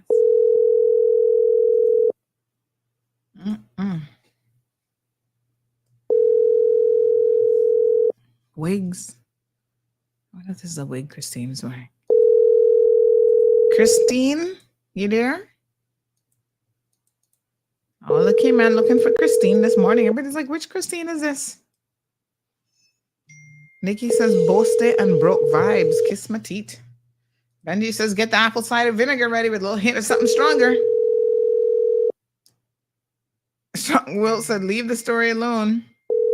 Rat plus puss. Yes. What a combination. I mean, give Christine an opportunity. Christine must have done heard she on Mall Road this morning. Christine, girl, what you got to say for yourself? Someone just sent me a message saying that it was deplorable, the situation. What a hot mess. So Christine not answering the phone. I'm not entirely surprised. So where does she work? This is my question, is what kind of work? I mean, she says she come here doing a little bit of everything. I wouldn't doubt that. But who has her work permit? Who has Christine's work permit? Because again, this is one of the issues that we find all the time. Unfortunately, people are coming here. They do not have sufficient work. And so, they're doing everything that they can to live a lifestyle that they know they can't live. Cayman is not the cheapest place in the world. So why is Christine in such a situation? Tammy says Christine looked like a hot gal. But she said Christine is in her 50s and she like young boys and stuff like that. I mean, this sounds a little bit crazy, but I hope she's not trying to take care of these young boys, because a lot of these old women, when they get with these young boys, that's the thing, right? They're not getting a young boy because a young boy can take care of them, because most of them hardly have a job. Only one thing a little young boy can offer you, if you're lucky.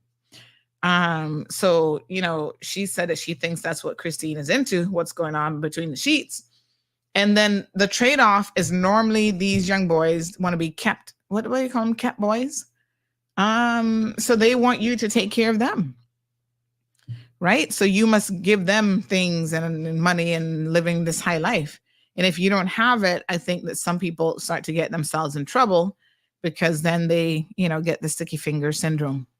So Miss Linda says, pretty teeth. Yeah, she's not a bad looking woman, not at all. I wonder if this is one of the wigs that she stole from that lady. So yeah, listen, you can't steal from people. If you don't have it, you don't have it, right? This goes back to the fact that so many people looking to keep up with a lifestyle that they simply cannot afford. And I say it and I say it and I say it, and I'm going to say it again this morning, folks. If you cannot afford your lifestyle, and if you cannot afford your lifestyle, listen, don't do it. Cayman isn't for everyone. It's not a cheap place. If you can make it here, my recommendation is to go back home, because normally nobody back home is going to make you starve, although depends on where back home is from, I guess. In Cayman, nobody's going to make you starve. You have options, But I find that despite people having it hard here, it's still a better life. It's safer. There's not as much crime. And, if she had done this sort of situation in Jamaica, stealing people wig and clothes and dead people clothes, listen, somebody would have done chop her up a long time. Let's just be very, very honest about this. She couldn't carry on like this in Jamaica for long. People they take it serious now. They probably not even gonna call up on the talk show and talk to nobody. They're gonna just get one machete and chop you or whatever. So here she can get away with this kind of egregious behavior. And, she needs to stop it if this is really what's going on with Christine. So Christine, by all means, feel free to call us if you've got a different version of events. The woman says she see you in her clothes and her wig. You're just borrowing everything. And that's just not cool. All right. So that's Christine for you, folks. What a hot mess. I'm still curious to know who has Christine's work permit and what kind of work is she supposed to be doing other than being a cat and a rat. Anyway, Rough Sea says, Wolf, I thought you said Christine was looking hot. I guess beauty's in the eye of the beholder. She's not a bad looking woman. Jeez on peace. No, sir. Rough Seas, you're not easy. I mean, she's not a bad looking woman, right? She got on a little makeup there. She's not bad looking for a woman who's almost 60. I mean, gosh, Rough Seas, what are you looking for? Hot mess. Kyle says, hold on, somebody stole dead people's clothes. Yeah, so Christine is being accused of stealing, in addition to her dead mother's clothes, her clothes that she get from, we should say, somewhere, some street in the UK. I don't even know where that is. Is that like a place to go shopping in the UK? She can pass, says Vanessa. Lord have mercy. Y'all not easy. Anyway, the point is she's got sticky fingers, and her former roommate is calling her out for stealing everything but the vibrators. So, Christine, not a good look for sure. All right, let's move on. I don't know that we'll get Christine on the phone, but if we do, Christine, call and clear up the situation if you have a different, version of events. What a hot mess. No, sir. All right, let's move on. So That one kind of threw me for a loop, honey chill. I don't know what to say about Christine or anything else here. The story was very, very animated. So yeah, I saw a lot of you saying she should be in Gimme Story, but I don't think Gimme Story is into that kind of story. All right, need to get Juliana on the phone, says Leanna. Lord Jesus. Okay, so yay. So listen, I told y'all last week that I was going to try to listen to Juliana over the weekend and come back with a report. Can I just tell you that it never happened? Oh my God. I am finding it painful to even contemplate having to listen to her. I know this sounds really bad, but I'm just being honest with y'all.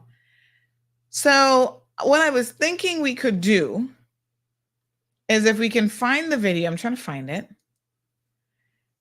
Maybe what we do instead is just listen to it together, like bits and pieces of it. I don't know. Is that a good idea? Or should I just read the Cliff Note version? Ugh. This woman is so full of lies. Hold on. Let me try to work through some of the lies that she told. So someone actually sent me some notes. I actually had someone go and transcribe the whole thing because I'm really pained to even listen to this, but hold on. Apparently the version of events that she has given in terms of how she got to be where she is less than honest. So she said something about, hold on, let me see if I can find it now. Oh, Lord. She made up some story about how they were begging her to become the next premier because the current premier was at the hospital. This is all a lie. This is all a bold-faced lie. I don't know who she thinks is going to believe this story, but first of all, she needs to be honest with the people that even within her own group, what day was last week? Monday. Last week, Monday was the 20th. All right, hold on. Let me try and find my notes. So even within her own group, not too many people were keen on her becoming premier. In fact, I don't know that anybody other than her was actually keen on the idea at all. But she's well seasoned, and this is obviously not her first time at doing this sort of thing. So remember now that she has done this before with none other than Makiva Bush. It's so crazy how they forget all the things that they have done to each other.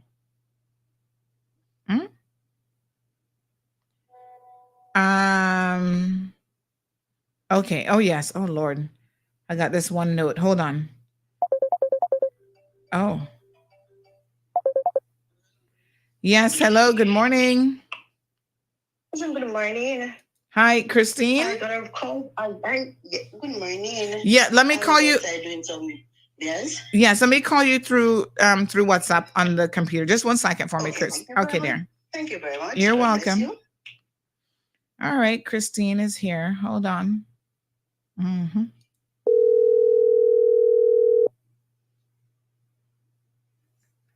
Morning. Yes, morning, Christine. How are you? Good morning. I am blessed and highly favored by God. Yes, ma'am. That's wonderful. So listen, your former roommate called this morning. You're on air, by the way, but she called the show to say that you had been stealing her stuff, everything from clothes, dead left clothes, wigs, shoes, everything. I mean, I don't think she said shoes, but you were stealing all of her things and she would see you wearing it. No. And that's a lie. That's a lie from the pit of hell. I can say it again. That's a lie from the pit of hell. This lady is a very mischievous person. Me and my daughter had rent an apartment. One night, Rose coming from the laundry. We see her sleeping in our taxi. She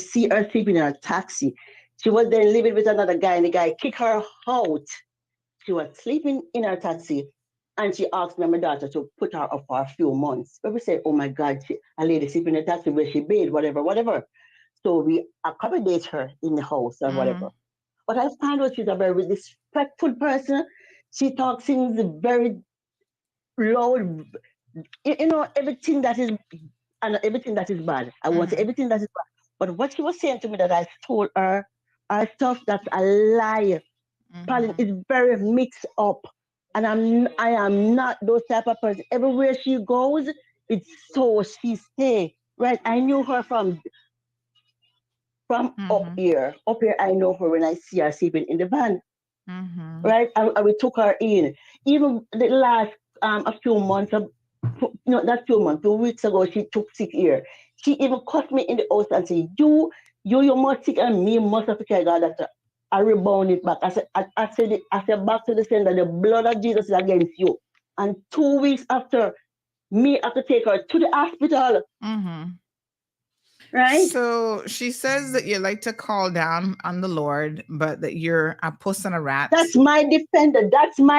And God gonna see me through. I know that she's making a mistake. And I'm not going to know police, because I know the God who I serve. That she's telling me a big lie on me. Okay? So you've never taken anything that belongs to Christine? Nothing at all. I am a short person, short with good looking body. I never take nothing from her. She did say you were short. I don't know about the good body part, but she did say you were shorter than her. And so, some of the stuff you were taking, like she was telling you, it never even made any sense. So you're denying all of her. Can I say something? Yes. Everything that she said. The God who we serve is a God of an time God. Right? And lying is our. God not like people who tell lies. Pauline go around making too much mischief, but I tell her, I won't stop on this city until God said so. Because I know the God who I serve. Everywhere she go, the people just run her out. Right? Because she's making mischief. Right? She said, I heard that she said, when she see me, whatever, on the road, she's gonna tear off her clothes. Oh, Pauline clothes, Jesus, Father God, the heart of the back to the street of the victory. God will come through. Well, she says you like to call down on the Lord, but that you're the devil. Yes. Oh my God. I don't believe what you want to say. I don't care what you want to say. I know the God who I serve. I know the God who I serve. And everything that you said is a lie. Right? Mighty God. Mighty God. Jesus. Well, I hope you guys can somehow sort this out. Sandra, I don't know what to say, but I'm just praying. I just keep on praying. That's all I'm gonna do. Because I know that is lies she's telling. And have my picture up and whatever, but Pauline is too out of it. She's too rude. Well, she might be rude, but I mean, there's a question of whether or not what she's saying is the truth. So, not the truth. It's not the truth. All right. She's a lie. She's a lie. She's too lie. Everywhere she goes, she just Father God help her. I'm just gonna pray for God to help her. All right, let's give her anything. Yeah, let's give her a call. I mean, she might be interested in the prayers, but she says she, is more interested in the stuff that was taken. Yes, ma'am. We have Christine here, and Christine says that. Christine, let me talk. Christine, the yellow blouse keep coming in the house. You know how much for that blouse? You know how much for that yellow blouse, Christine? Pauline, listen to me. Pauline, stop mischievous. Stop mischievous, Pauline. Pauline, the blood of Jesus is against you, Pauline. The blood of Jesus is against you, Pauline. The blood of Jesus is against you, Pauline. The blood of Jesus is against you, Pauline. All right. Christine, you need to stop thief. You need to Oh my God. Look here. I leave everything to God. I leave everything to God. You and God will take it. God gonna take care of it from me. If you stop, Pauline, you're a big woman. If you stop it, if you stop telling lies. All right, wait. Let's try to have one person talk at a time. So, Miss Pauline, she's saying that they took you in after finding you sleeping. No. They had problem rent. The rent, they can't manage the rent themselves. Oh my God! So we have probably rent. Oh my God! Wait, Lincoln. Hold on, Christine. Let's one second now. Let's try to do it once at a time. I know everybody is in their feelings. All right, let's hold on. Lincoln fling our out. All right, Christine. We are in our car, in the van, sleeping, and she asked me daughter to come and stay with her. Okay, wait a second, Christine. Wait a second. I want people to hear what you have to say, so you need to talk one at a time. So Pauline, she said that they took you. She said they took you in out of the kindness of their heart. Somebody share an apartment for less than the rent. It's not a tucking. Tucking is when people tucking and not paying a rent. I pay my rent, I pay my bill. I'm going to do that dumb. Miss Sandra, excuse me. One second, Pauline. Pauline, 1 second. Excuse me, Sandra. You know, hold on. Pauline, 1 second. Persons in the apartment told us not to take it on. And me and my daughter said no, because we're keeping the man. No, we cannot do like that. We help her with that suitcase. You're a big woman. Go see God. Go see God. Go pray. Go repent. Go and repent. Go repent. Go repent, Pauline. Go repent and ask for forgiveness before it is too late. Go repent.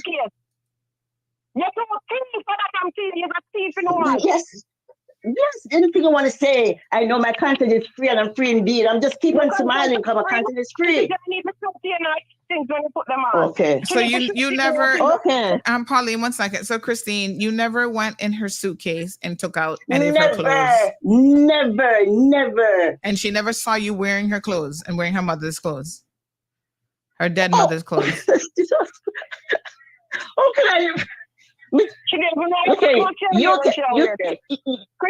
Excuse me, Sandra. Yes. Miss Sandra, you can come to my house and come look. Yes, you can come into my house, come look. Come in your house. Yeah. The things that let me identify my things that me want to happen. That me honest to God want to happen. Pauline, go repent before God. Go and repent. Go repent before it is too late, Pauline. Pauline, there's a hell and there's a heaven. Hell is not hell real and heaven real, Pauline. Okay, hold on. Jesus have mercy upon you. Hold on. Go repent, man. Christine, just 1 second. 1 second. I'm not like you. I am not like you. I never been to America. Listen to me what I'm saying to you now. I never been to America and have to roll it my passport over there. You did it. You did it. Okay. You did it. It can dig up and find out. It can dig up and find out. Don't let me start it. It can dig up and find out because you said so. You used to remember you used to tell us that you do shoplifting over there. It's okay, Pauline. It's gonna dig up. It will dig up back. It's gonna dig up back. And so 3 years after the pink shop, you start have money to send to Jamaica and money to take bus. You remember that? Mercy, help you. Help you, Jesus. Help you, Pauline. Christine, get clear. Only to know they never pay you yet. Christine, me Christine. Not even lie, me see it. It's a very mixed up one. Stop it. Stop it, Pauline. Repent. Repent. Christine, let me ask you a question. Do you have a job here in the Cayman Islands? You're working?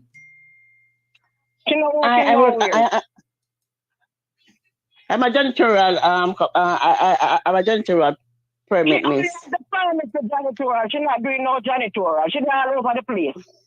Jesus have mercy. Jesus So- have In the mercy. blood of So Jesus someone against you. someone has a permit for you for janitorial, but she's saying that you're not even working in that job. That's true or not true? Colin is a liar. Why would she make that? Why would she make that up? More. Why would Yes. she make that up? I wonder. Miss, let them come by my house, please, and thank you. Come by your house. All right. Yes. All right, Miss Christine. Thank you very much. God bless you, Mama. Have a Okay. blessed day. God bless you. You too. All right, my dear. Yeah, thank you. Okay, dear. Bye bye. Yeah, bye. Pauline, Yes? you know, she's saying that you're making this stuff up. I mean, No, me couldn't carry like that. No. Me couldn't. No, everything that I have something for you. I know that's why I'm glad you come on the ear to talk to listen. What you going to say? I'm glad you come on the ear to talk to ear. What you going to say? I'm glad, but guess what? Anytime Christine in one of my pieces of clothes around here, I'm going to take it out for her. I wonder what she'll say then. She might stop wearing now, but she never can't stop wearing everything because to the amount of clothes Christine said, she do not know the difference on my clothes because you know about the yellow blouse. If she know how it buy, if she know how much for that yellow blouse that she keep wearing, she has a lot of clothes to wear. When she has a lot, some jeans shorts, some spandex. she said that she's too short and cute to be wearing your stuff. That's what I mean. So the pants was mine because the pants long from Christine, long. The pants long from Christine I'm talk about. The pants from Christine I'm in the closet. I mean, I would say them somebody say, why you never grab out everyone and don't listen to the daughter? I better would fight. And you know, so you grab something and run with it. I tell you, I'm not lie. The my pants towel from Christine. That is the first thing you identify when she come through the door. It's a weird. No, man. That's why I come looking at the suitcase before we talk to her. Looking at the suitcase before we talk to Christine. I'm not just talk to Christine, so. Christine, I work all over the place where Christine won't come up at the airport. Because she don't want to start calling people near which I work with. Christine wants to pick them high. Well, maybe you should, because this is part of the problem, Pauline. People come here and they're taking advantage of the system. It can lead to a lot and draw a lot of people. Well, you know, those same people are the ones who need to stop allowing people they know that they don't have a work permit for to be out in the streets working for them. Yes, so Chris, could she come up on the ear? Because she realized also she play with somebody who don't care. She realized she playing with somebody who don't care. Who I'm driving right in front of me to go to Christine yard. I swear to God I would do it. I'm going to go straight to the apartment and the excitement where them I run from, ball it out. Ball it out. Well, Christine, I'm telling me that Christine put a thing on my face and talk what she talk a while ago. She couldn't do it. And I thought, I know Christine thinks when she asked my mother, you do these things. And she knew me, my mother knows when she will stop. And this is what hurt me. This is what hurt me. You can't have your mother do these things to people and you can't make your mother know. So listen, you have a time and a place where everything stops. Stop. Wow. Anytime Christine hurt nobody, the first thing Christine go for the Bible and Jesus and holy and God will do this and God will do that. Christine needs to stop it. Because whatever people say, or whatever things say to people, it will come straight back to me. All right. Morning, caller. Good morning, Sandy. Could you just cut off those people, please? They get on my nerves. Okay. Thanks. All enough right, is enough. Thank you, my dear. Thank you. Okay, all right, love. So, Miss Pauline, people said that they've had enough of hearing it. It's a lot of mix up and a lot of drama. But I think at the end of the day, there are some underlying issues here that definitely need to be addressed. But good luck. I mean, she's denying it. You're obviously saying that, you know, she's lying. But what a mess. Well, me wouldn't alter my normal sense and space. So somebody empty suitcase when suitcase were empty. Me couldn't start for my child until I didn't have no clothes, if I had clothes. So therefore, what Christine's saying, she can talk whatever she wants to talk, but guess what?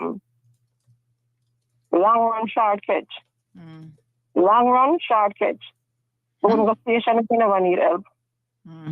Don't go to the station if we never need help. So if the person who call in and say they're getting on top of our nerves, yes, it can be getting on top of your nerves because you're not the person wearing my shoes. You're not the person feeling my squeeze. You're not the person feeling my burn, my pain. However, me expressing feelings by feeling pain is different from how you may do it. And the next person do it. But whatever me say about Christine, I just know there's somebody else out there who is going to feel the bitter energy also. I just know it about I just honestly to God know. Yeah. And I mean, unfortunately, the thing with these sorts of things, and that's why a lot of times I have what seems like a lot of patience for people to just express themselves, because I feel like in a situation like this, you've gone to the police. Unfortunately, they're saying, oh, you didn't collect the evidence and do it in a particular way, so they're of no help. You know, people are going to feel like they have no recourse. And they're going to start to take matters into their own hands. And this is what we're really, really trying to avoid. So even if just today you get to express your feelings, and Christine now knows that she can't go around stealing from people. If that's the only thing that you get out of this. That's in our DNA. She never stop that. Honestly to God, that never stop. That's in our DNA. That will never stop. Honestly, that's why I never come out until me look in her face and talk to her. Because I want to definitely who me I talk to. I want to see who she is within. And after me find out that, I said, no, there's no two-way street about it. Yeah. What a mess. There's no two-way street about it. There's none. You hear she talk on the radio? You hear Christine, it's all right. There's no two-way street about it. There's none. I swear to God, there's none. There's none. You have some people you can't carry them God well, and force them to drink the water, and they won't drink it, And you have some people you don't have to force them drink it. And you have some people who do bad things, and reconcile within themselves, and accept, say, listen, whatever me I do, it's wrong, and I need to stop it. And you have some people that will never stop. Well, we can't tell us one thing. Christine is Christine, and Christine will never stop until somebody hurt her. And this is exactly what we would like to avoid, is this escalating to the point. It must have me here, It must have me here. It don't must have me here. It can't have my health here. But this is what happened. She will never. Me never know this was what me are getting up. So when them say take in, you're going in before you even enter your pay your rent. Before the light bill even due, Christine come every week light bill due. Me say 15. It's only one time a month light bill coming up. Why every week, Chris? I go to our daughter and I say, your mother keep coming to me every week, so light bill due. Just tell your mother, stop it, please. I don't like it. So when Christina come from here and talk about me lying for her and me lying about her, we don't have no reason for lie. We don't have no reason. Me one of them Jamaican or one of them people who if me have one suit of clothes, I appreciate it. If me have none, I appreciate it. I learn to live within my means. Me not have to eat oxtail for contented. You understand me? I don't have to eat a lobster tail for contented. I learn to satisfy with whatever I have. And however I can make it stretch and do the impossible. You understand me? That is the reason why I only walk on teeth, because if me only walk on teeth for the years, but it would have must come to light. It would have must come to light. We're going to all kind of house. We go all over. We can't walk past a Jew, anything. We don't see it. It is not mine. It wasn't given to me. You can't put on your cup of tea. I won't drink it. It's not mine. Never given to me. You can't trust me. Anything you put on, I don't see it. I don't care about it. That's not mine. That is me. So when she come on the ear, no, she don't come up with something, but I was just listening to you, what she has said. All right, my dear. Well, good luck. Good luck to you both. One, you see, when God hurricane, in a hurricane in a one section and in a second it is. Instead, spread it accordingly. When rain fall, it fall on everybody else.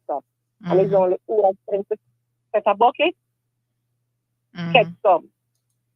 So with me come out now, I know it hurts, and I know I'm frustrated, and I know I'm hungry. But with me come out, I'm setting myself now free, make people know. Because honestly to God, this is what we keep saying. I don't want 15 to do this to nobody else. I don't want to do something to nobody else. And that's it. I just don't say it out now. So anybody else next should do this to them, they're careless. All right. Okay. All right. I think all of Cayman has definitely been warned this morning. Thank you so much, Pauline. Thank you. Yeah, thank you very much. Okay. All right, dear. And I mean, these things do serve as a warning. You know how many times we have had, just yesterday, as a matter of fact, I was talking to someone, they were talking about Garfield Rob. They're like, this man will rob you blind. And we've featured him so many times on the show, on the website. He's in court for taking people money, for putting up shutters and all kind of stuff. The man is just very, very dishonest. Nothing to do necessarily with the quality of work if he eventually gets around to doing it, but you cannot give this man any money, especially in advance of a job, because he'll never do the job. And he's prolific all over this island. And despite being prolific all over this island, there's still people here, folks, who are simply not paying attention. So he gets fresh and new victims all the time. And it's only after they're victimized, somebody goes, oh, but he was in CMR. And then they go check CMR. We've been writing about him since probably 2018 or before. And they just never saw it. They didn't Google him. They didn't hear about it. And so if nothing else, I think these situations will serve as a warning to other people, right? She's saying she went to the police. They're claiming there's nothing that they can do, et cetera, et cetera. But, at least be forewarned. What they say, being forewarned is, how does that saying going? That being forewarned is, oh gosh, what's the saying again? Being forewarned is something. What is that saying? You know what I mean. Anybody can remember how the saying goes? But anyway, it's important, So here's some of your thoughts. This person says, decent Jamaicans who claim the people of these islands as family and loves this country are so ashamed to listen to these the B word, who are from our country of birth. Jamaicans like these need to stay in Jamaica with their nastiness. Please get these two Jezebels off the radio. Someone is asking if we can get Christine's full name because they're interested in hearing a bit more. This person says, hot Monday. What a mess.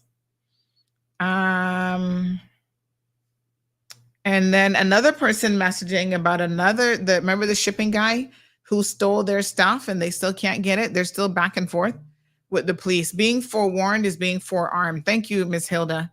Yes. So you can be on the lookout for people like this. Miss Vicky said, if you didn't want to hear it, you must come off the radio, because she was listening to it and she's like, let him talk, honey child. Morning to Miss Dorothy. Joseph says, I think she needs to go and use that vibrator now. Y'all need to stop it.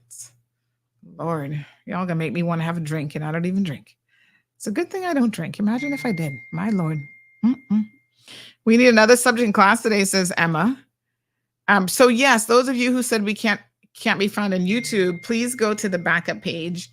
I don't know what's going on. They're claiming some medical things. So I've appealed it. It'll take a couple days probably to get sorted out. So in the meantime, I put the link here, youtube.com/Cayman Mall Road, Cayman.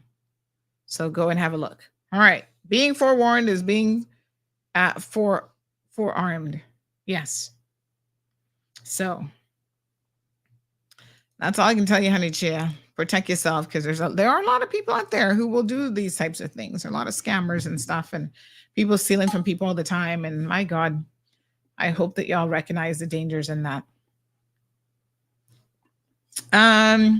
So Bonnie says, unbelievable that civil servants are getting a Christmas bonus and the statutory authorities are excluded. Where is this money coming from?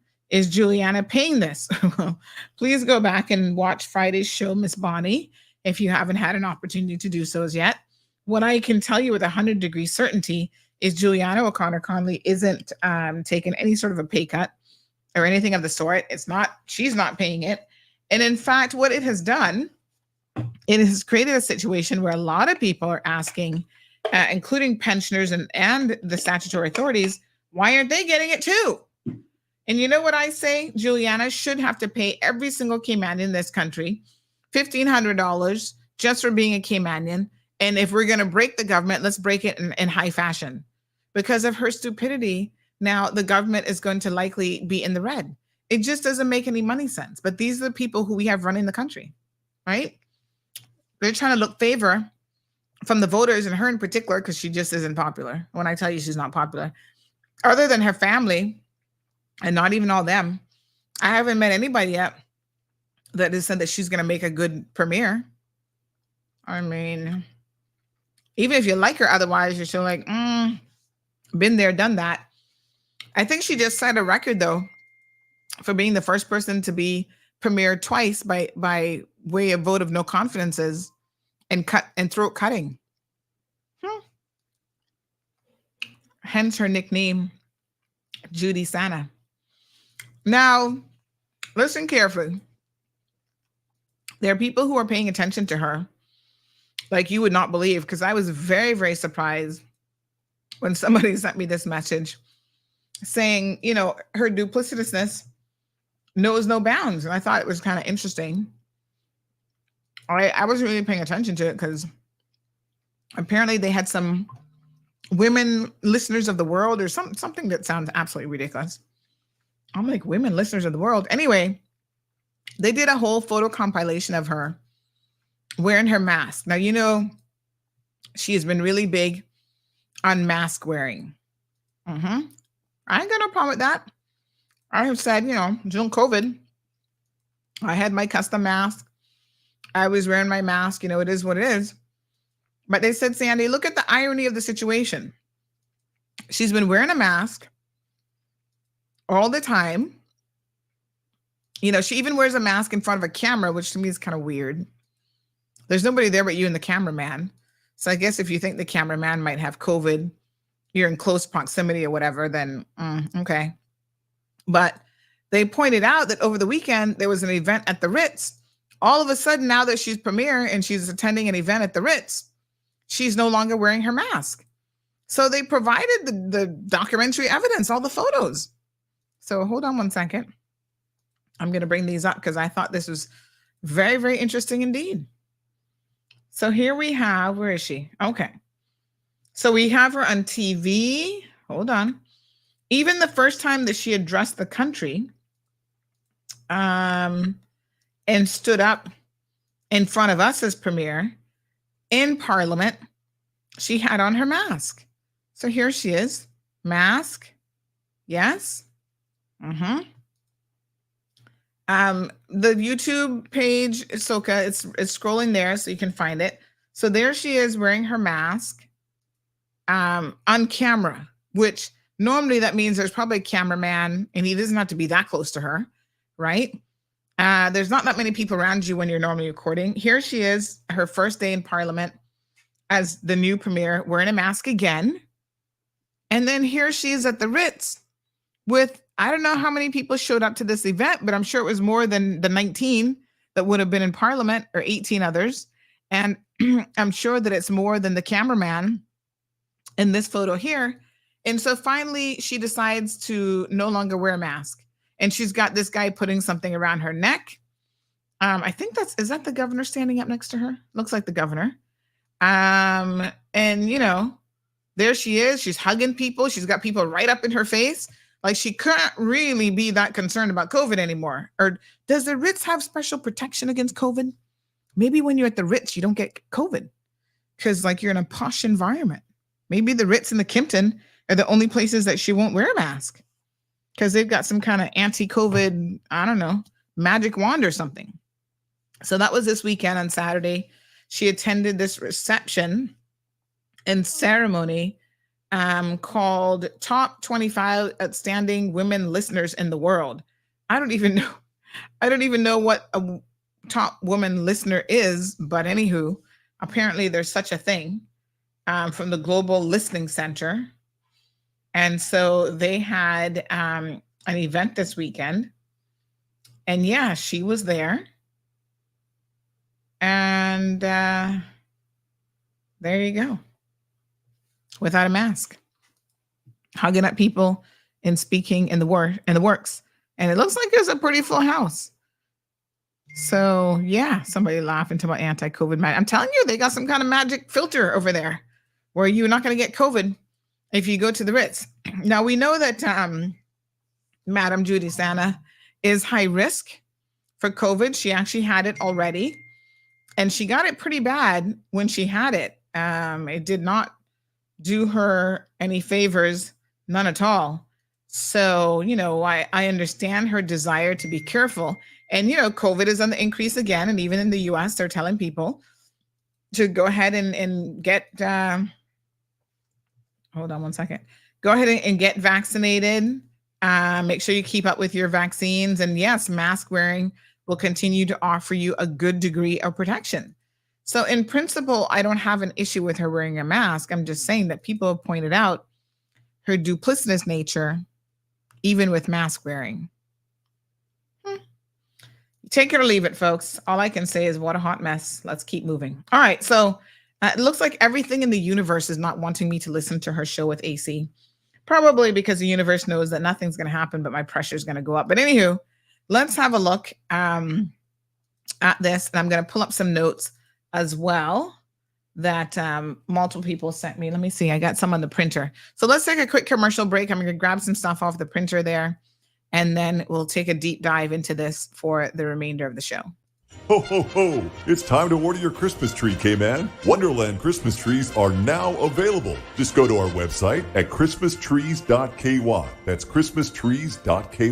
The trees are direct from Canada. Grade A premium, beautiful balsam firs, which you can get in different sizes, ranging from 5 feet to 10 feet. But it's very important to order your tree as soon as possible, so you get added to the tree order. christmastrees.ky. That's where you'll find Wonderland Christmas trees, perfect for that freshly cut Christmas tree smell in your home or office. And when you order, you can select delivery, or you can pick it up at our Wonderland Christmas tree lot in the Regatta Business Park in late November, where you will experience nightly snowfalls, and the only place in the Caribbean where you can find snow. It's that time of year, Cayman. For Cayman's most wonderful time of the year, it's Wonderland Christmas trees. Order now at christmastrees.ky. That's christmastrees with an S.ky. Ho, ho, ho! See you soon! March forth! Viva la revolution! Sire, what are you doing? Well, I'm leading the revolution, underling! It looks like you're talking to the garden. It's a plant-based revolution. God, you ruin everything! The plant-based revolution marches on at Burger King. Joining the Rebel Whopper are the all-new plant-based nuggets and Chicken Royale. Created by the vegetarian butcher in Europe, the new Chicken Royale and nuggets replicate the Moorish taste of the original BK classics, but made completely from plants. Come try the plant-based revolution at Burger King. Full menu at burgerking.ky. All right, folks, welcome back. Somebody says there's a let Judy Santa wear her mask. She's far too unkempt and disheveled to represent the Caymanian woman. Just wash your hair, get a pedicure, and find a professional dresser. She needs to throw away all those shoes of hers, especially the Crocs. I've never looked at her feet. Does she wear Crocs? What a hot mess. All right, let's pull up some of the show notes then, and we'll see if we can make her way through any of this hot mess of a situation. 1 second here. So I got a couple. Does she wear Crocs? I don't think she wears Crocs, does she? I gotta be honest, I've never looked. Good morning, caller. Welcome to the program. Sandra, me. Yes, ma'am. Miss Pauline. Our daughter just called me and I said, Jesus. I said, me not tell lie. You realize it? She said, yes. I said, it's all right. It's all right. Her daughter just called. Yes, our daughter just called and I said, me say, yes, me do it. Me tell you, your mother too wicked. Oh, Lord, have mercy. Me say, your mother need to stop it. She need to stop it. And me can't make you do it to nobody else. That's why me I do this. Me can't make it up, I swear to God. All who want to call me Jezebel, I swear me I say, you need to listen to the man of the well and the man of the half of the well too, because guess what? Sometimes people are warned about things, only take it for granted until it come at your doorway. You hear me I tell you? When it come at your doorway is when you really know how serious it is. Don't see people on TV all the time I cry when gunmen or people kill them picnic or them lost a child. Until it reaches your bedroom or your doorway and you feel how that mother feels. Then you realize what pain that woman was going through. Me know it feel, me don't want this happen to nobody else. Me don't want nobody else have this woman in them way. And when them going at them suitcase or them going at them house to talk everything, we don't want it to happen. Me honest to God, don't want it to happen. Me honest to God, don't want it to happen. All right, my dear. I'm Thank not you so talk with much. vengeance. I'm not talk with war. I'm not talk from my perspective of feeling how I feel. Yes. All right, Sonny. All right, my dear. Thanks very much. Listen, I mean, obviously she's very upset about the situation. And all I can say is, wow. What a hot mess. You know, I'm more inclined to believe, I must say, Pauline, than I am Christine. Because Christine didn't really have much by way of defense. She just kept calling down on the Lord. And as we can see here now, when we go to Madame Juliana, some people, there's a saying, I think it might have been Shakespeare, that says, thou does protest too much, right?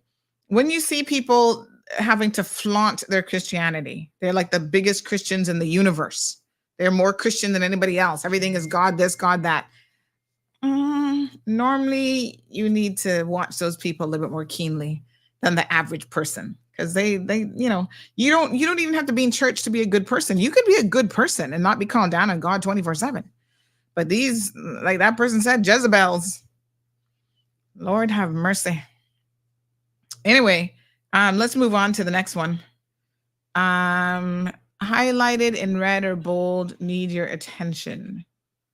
Okay, we got a full transcript here of what was said. Ooh, this was a lot. So she started out apparently saying that she was a Christian at the time she was 11. So what does that mean exactly? So she says, I don't know who she was referring to in the beginning, but let's see. Well, for me, the answer is quite easy.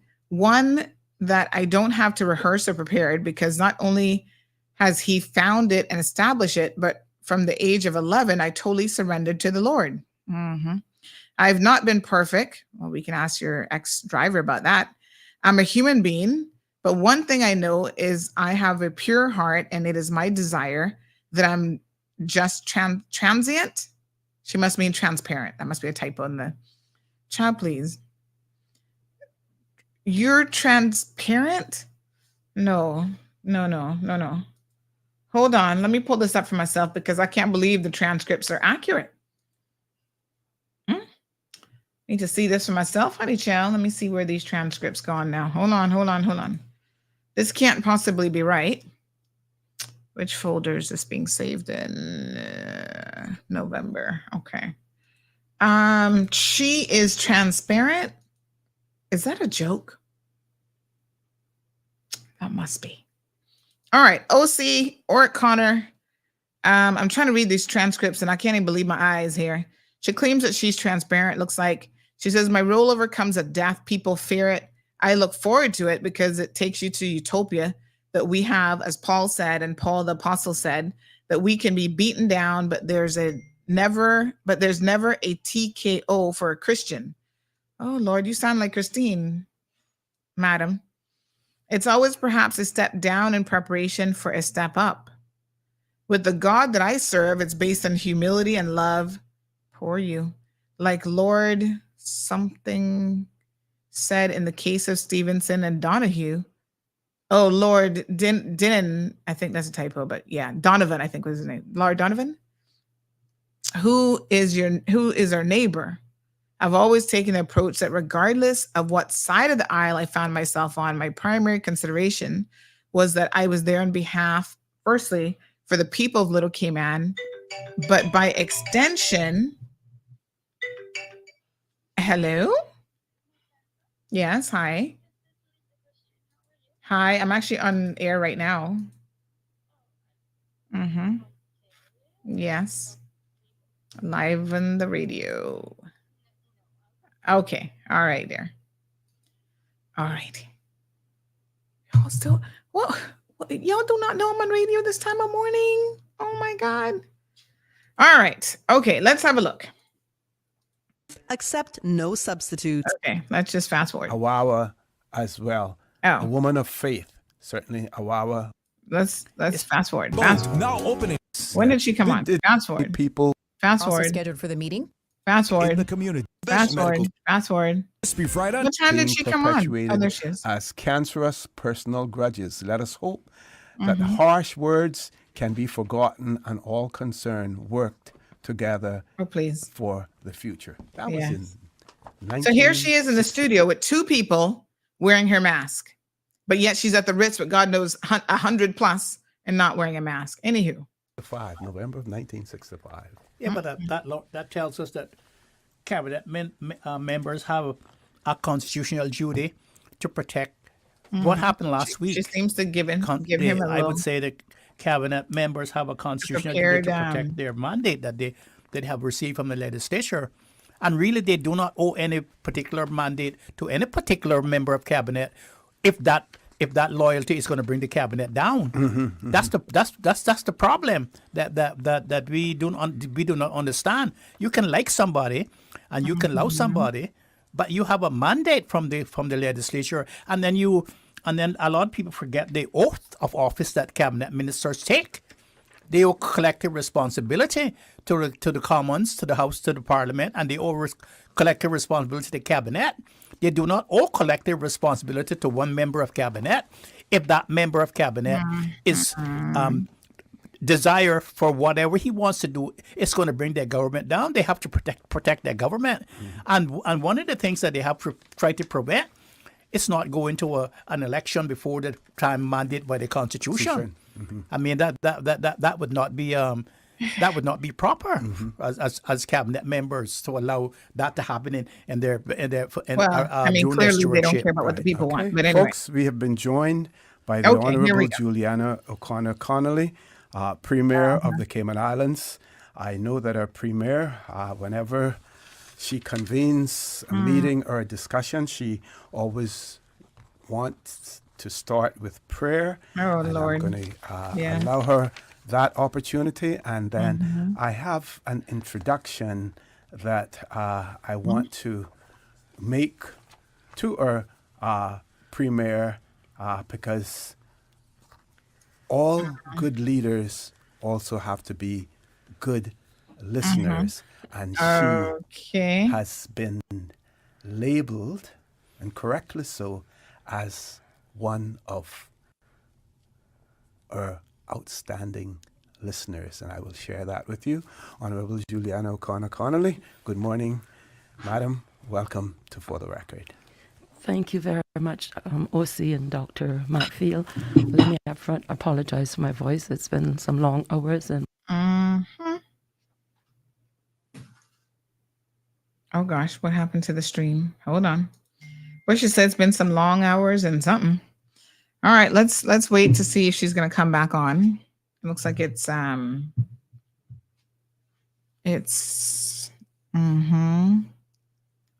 where did she say I want to apologize? I'm looking at the transcripts to see if we can find this bit.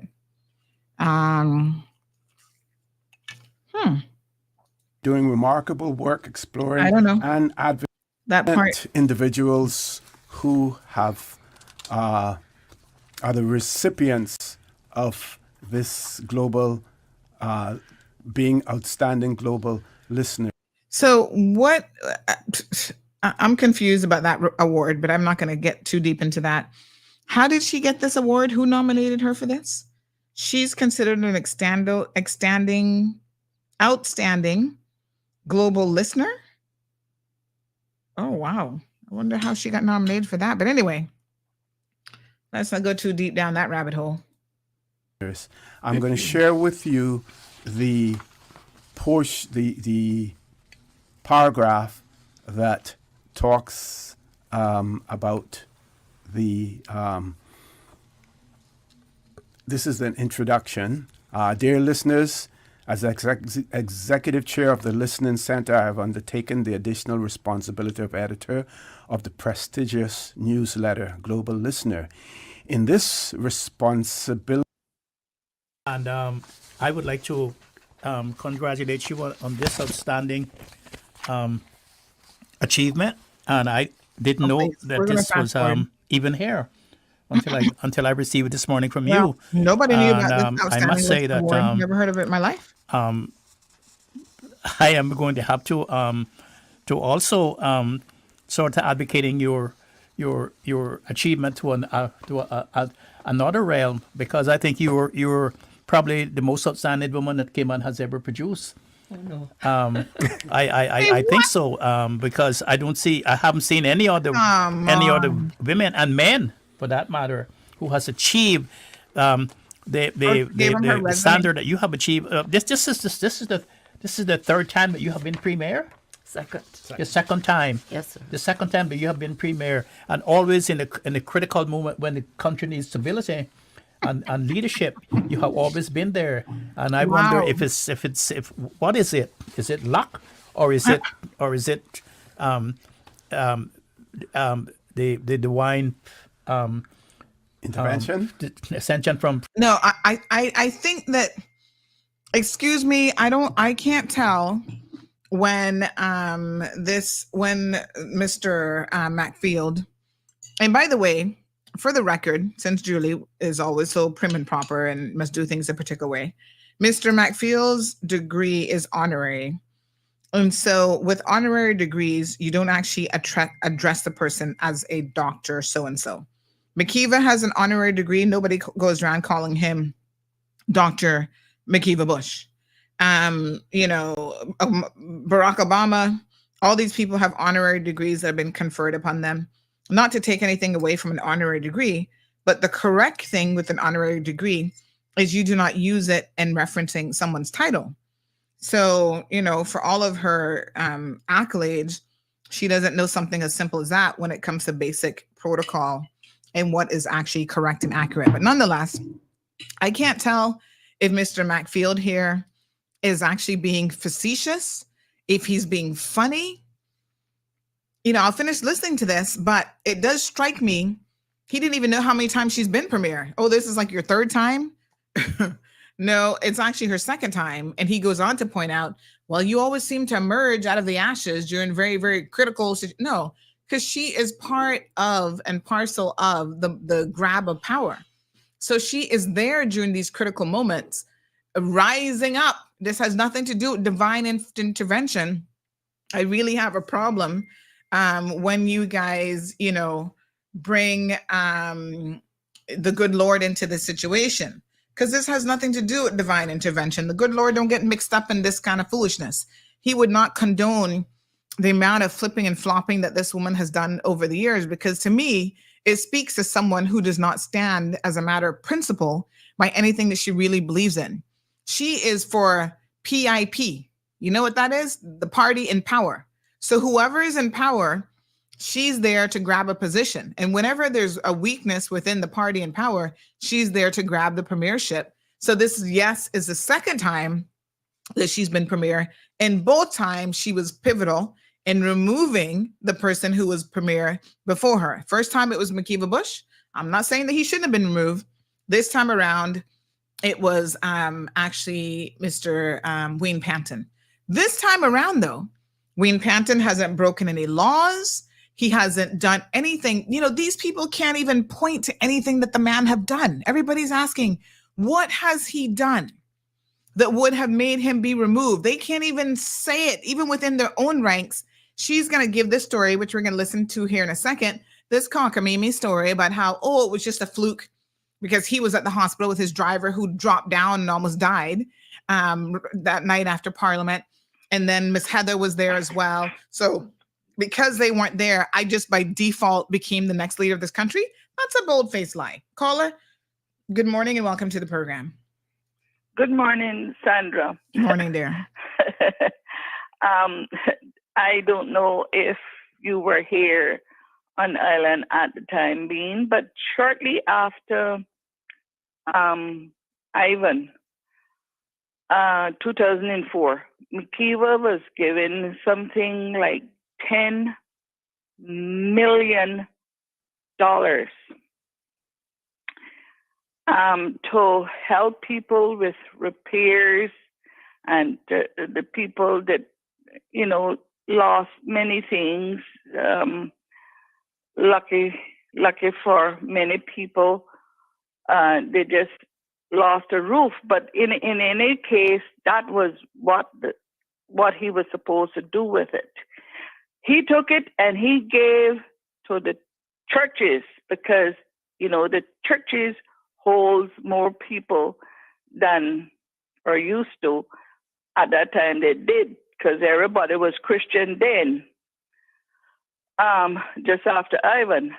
And it is still some half-finished churches that had begun after he gave them the money. And I think, if I'm not mistaken, my memory leads me, it was some in the BRAC, and the BRAC also gave back some of the money, some churches, and the Wesleyan Church gave back half of theirs, I think, and it went on and on and on. But still a lot of half-finished churches. One in which just recently I understand that the government had to purchase somewhere up there in Borden Town area. Huge thing, and I'm understanding that it is now for a hurricane shelter.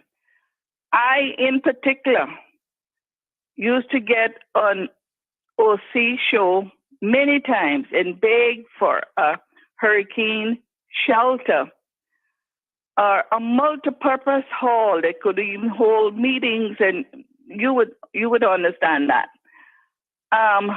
To be built in West Bay, because all we had at that time was the school hall. And then the primary school hall. And then a few other churches came in line, including the John Gray, and said that they would make theirs hurricane shelter. And so they did. Okay. Mm-hmm. Putting that aside, McKeever, I don't know whether he received it or not, but it was said that he paid a certain church that because he went all over the place at different churches, and he, clean hands and a pure heart business. But he could have came out of the Bananas nightclub the night before, if you get what I mean. And other people that's listening to your show would understand this as well. The church decided not to, and he went to Jamaica. Now, I know this for sure. Whether he got it as a doctorate degree, I do not know. But he went to Jamaica to some of those churches up there. My husband was flying the flight. I went to the airport to pick him up, and I was surprised to see how many people from the Wesleyan Church was there to greet him and go on like Jesus, God had just walked off the plane. And I said, why are they here? Mm-hmm. Anyway, long story short, he still put doctor in the front of his name. In fact, he has so many things behind his name. Mm-hmm. I don't know anybody at Health City got that amount of things, and they're doggone good doctors. Most of them are the ones that I've been to. I praise them. Yes. But make I tell you, McKeever got a lot to feel guilty for this same little island. Bad reputation and whatnot. Juliana know better than anybody else. I don't know how anybody could be best woman and the best this in this island, because she know better than me. She may hold a position that's supposed to help all of us in this island. So, and what I do, I ain't gonna brag it, but I have helped many people and still doing so, because I know they are worse off than me, but it's not necessary to brag them things because you do it with a kind heart. You don't do it because you call yourself a Christian and you get on Facebook with a mask trying to talk to people. Excuse me, but good morning, Sandra. I could go on darling. for the whole day, but no, we won't let I that. know other people there. Thank you, my love. I appreciate it. Thank you very much. So just to put this in context, what this was, and I had to remind myself because, of course, I was like, wait a minute, money again? What this was, folks, was a nation building fund. So this was a fund that McKeever Bush set up himself that he then used to fund different things. And I must say that there were some legitimate people who got from it. And then the churches, which was always a big question mark, they really benefit from it because in 2000, 2005, and 2009, he actually campaigned on the pledge that government would assist churches. And of course, we all know that this is vote buying. Let's not slice this any way but the truth. So this is the biggest version of vote buying that we've seen in this country. It's the same thing that Juliana just did. I tell you, they're playing and they're using the exact same playbook from each other. She's trying to vote buy with the civil service by giving y'all a $1,500 for December, which she know the civil service can't afford. Not only can the civil service not afford it, the country, which spends half of its budget, almost $500 million of $1 billion budget, right?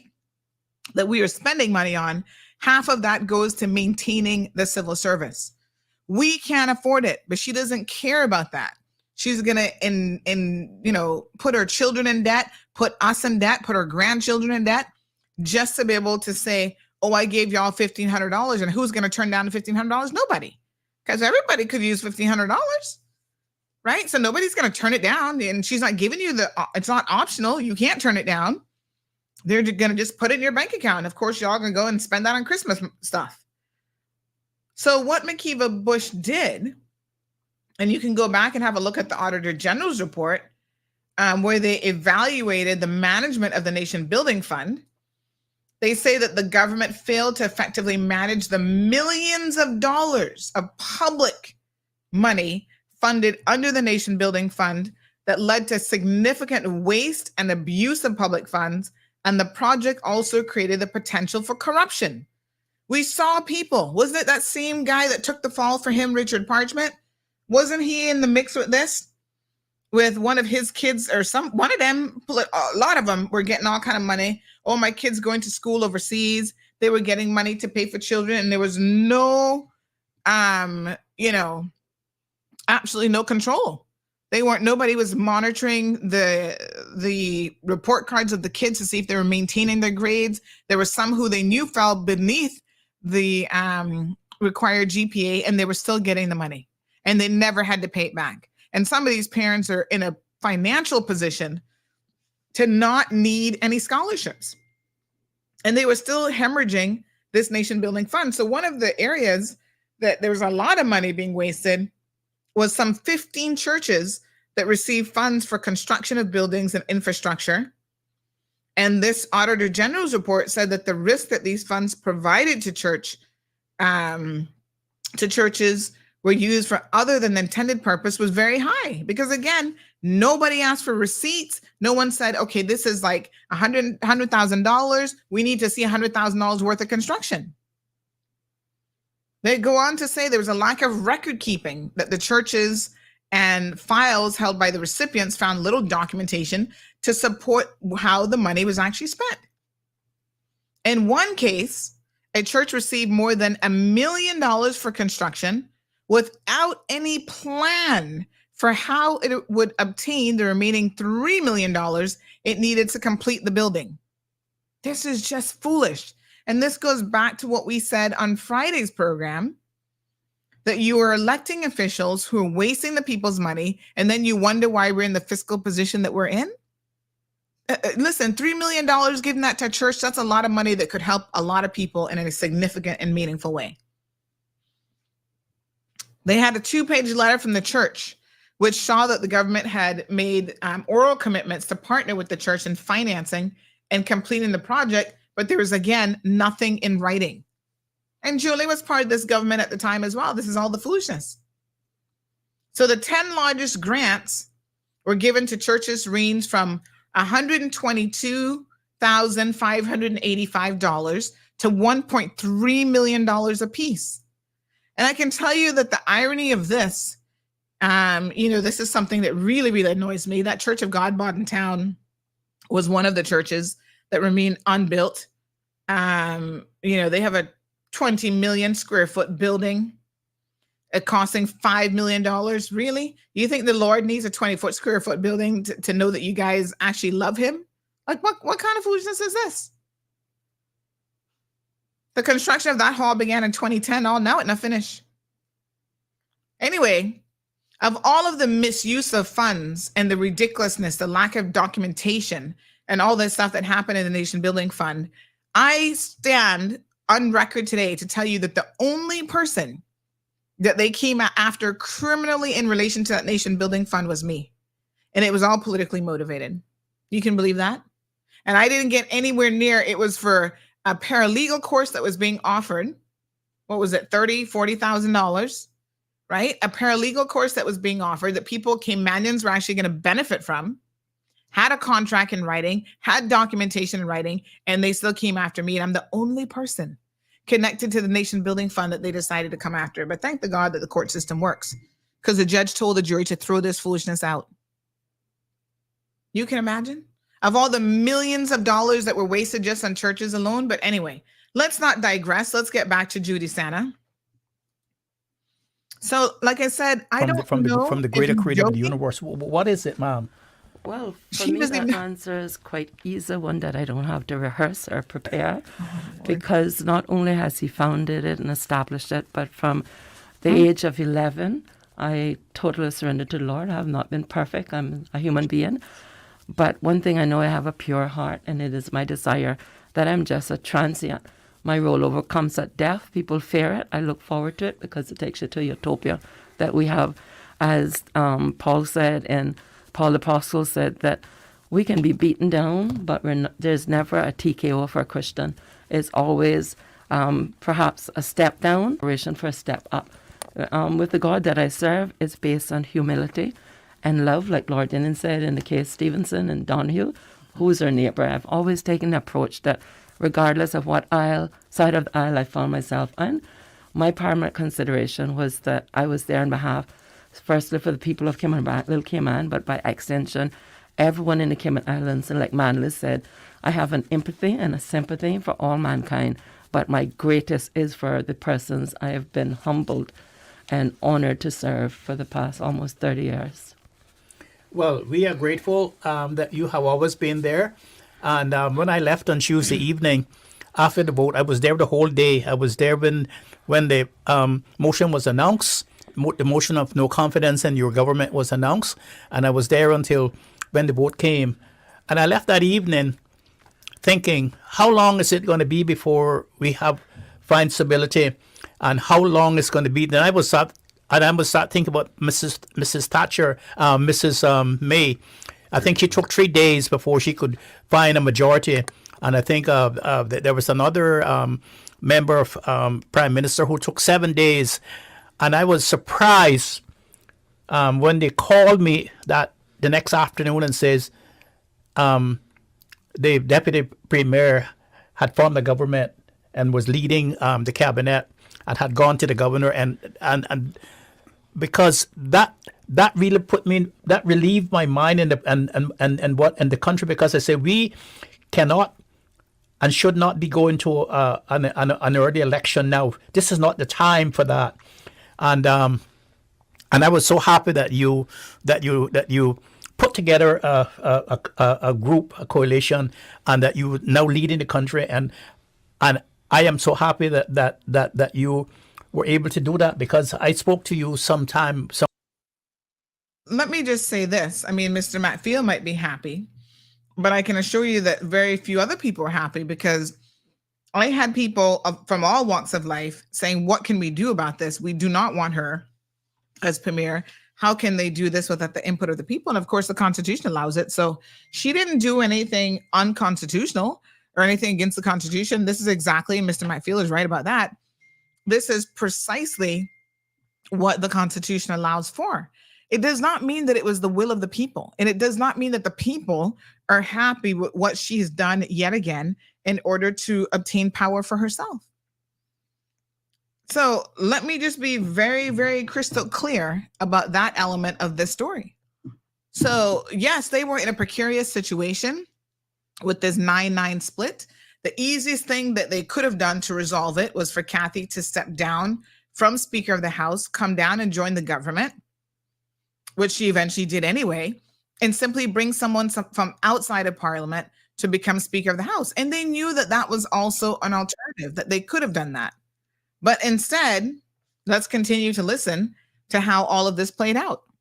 Some weeks ago, and you had informed me that perhaps that you are going to lead your church in the next couple of years, and here you are now leading the country again. And I wonder, is it God sent or is it coincidence or just history? To me, I would like to go home to convince that spirituality and that godliness and that exists in our midst, despite the fact that we be in chaos.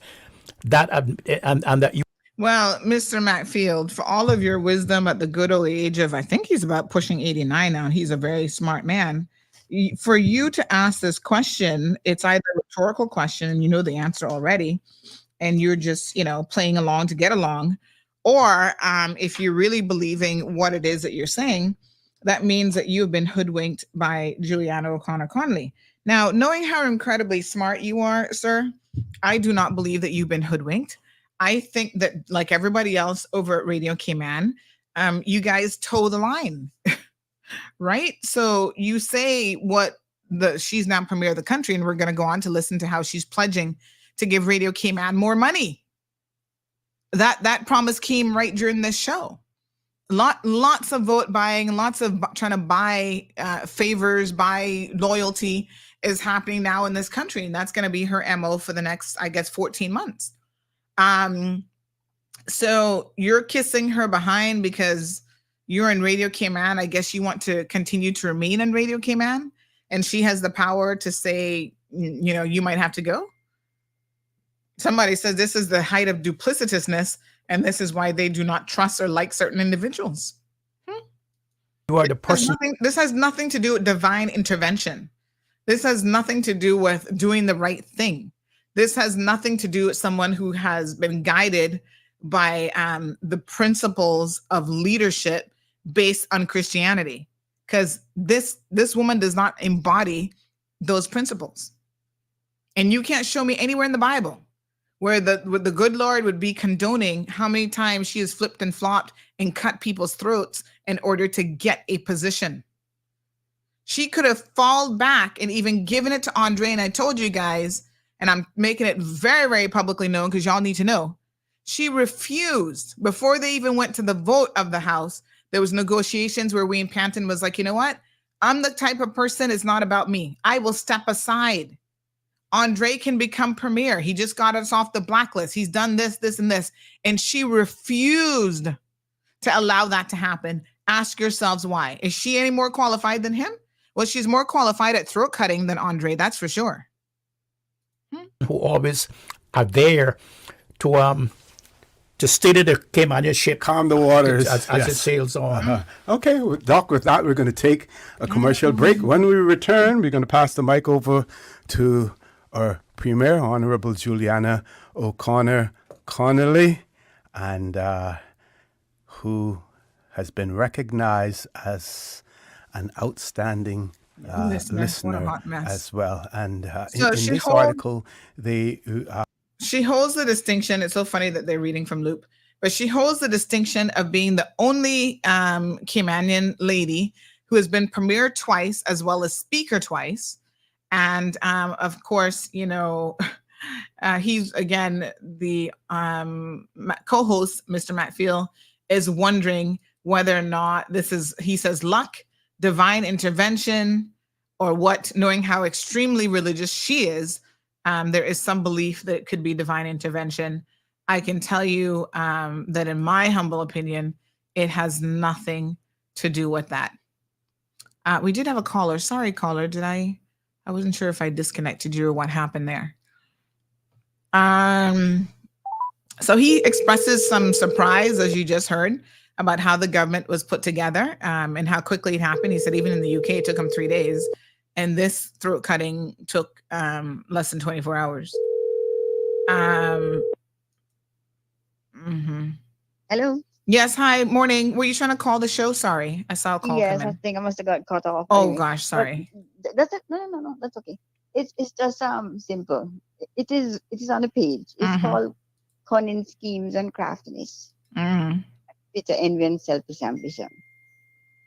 So that's it. It's not necessarily intervention or this or that or these other things do exist, you know. Yes. So yes, anyway, thank you so have a much. Yes. Bye-bye. All right, folks. 936-2626. So let's see if we can fast forward through the commercials and get back. Humility and good manners go where money can't go. Obviously, you both know that I come from a family. There's a decent family, but it's not one of wealth. And so I go through my devotions. Good morning. And this morning I found that. Morning, caller. Welcome to the program. Good morning, Miss Sandra. Morning, dear. How are you? I'm glad that Miss Julia listened this morning to say it with Whitaker concerning Mr. McAllister's land that she is involved with of putting it in the ground.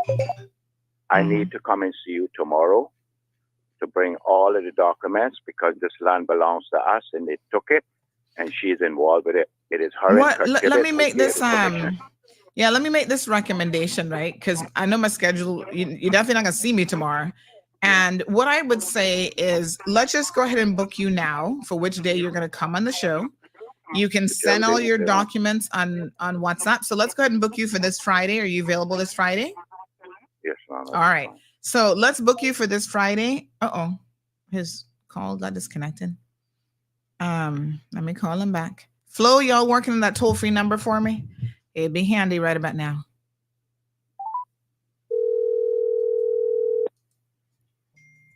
Yes, ma'am. I heard you. Yes. So what I'm saying is I'm going to send you the link. Just shoot me a quick WhatsApp message.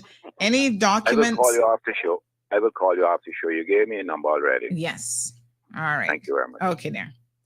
All right. So we'll have him come on the show to talk about the situation.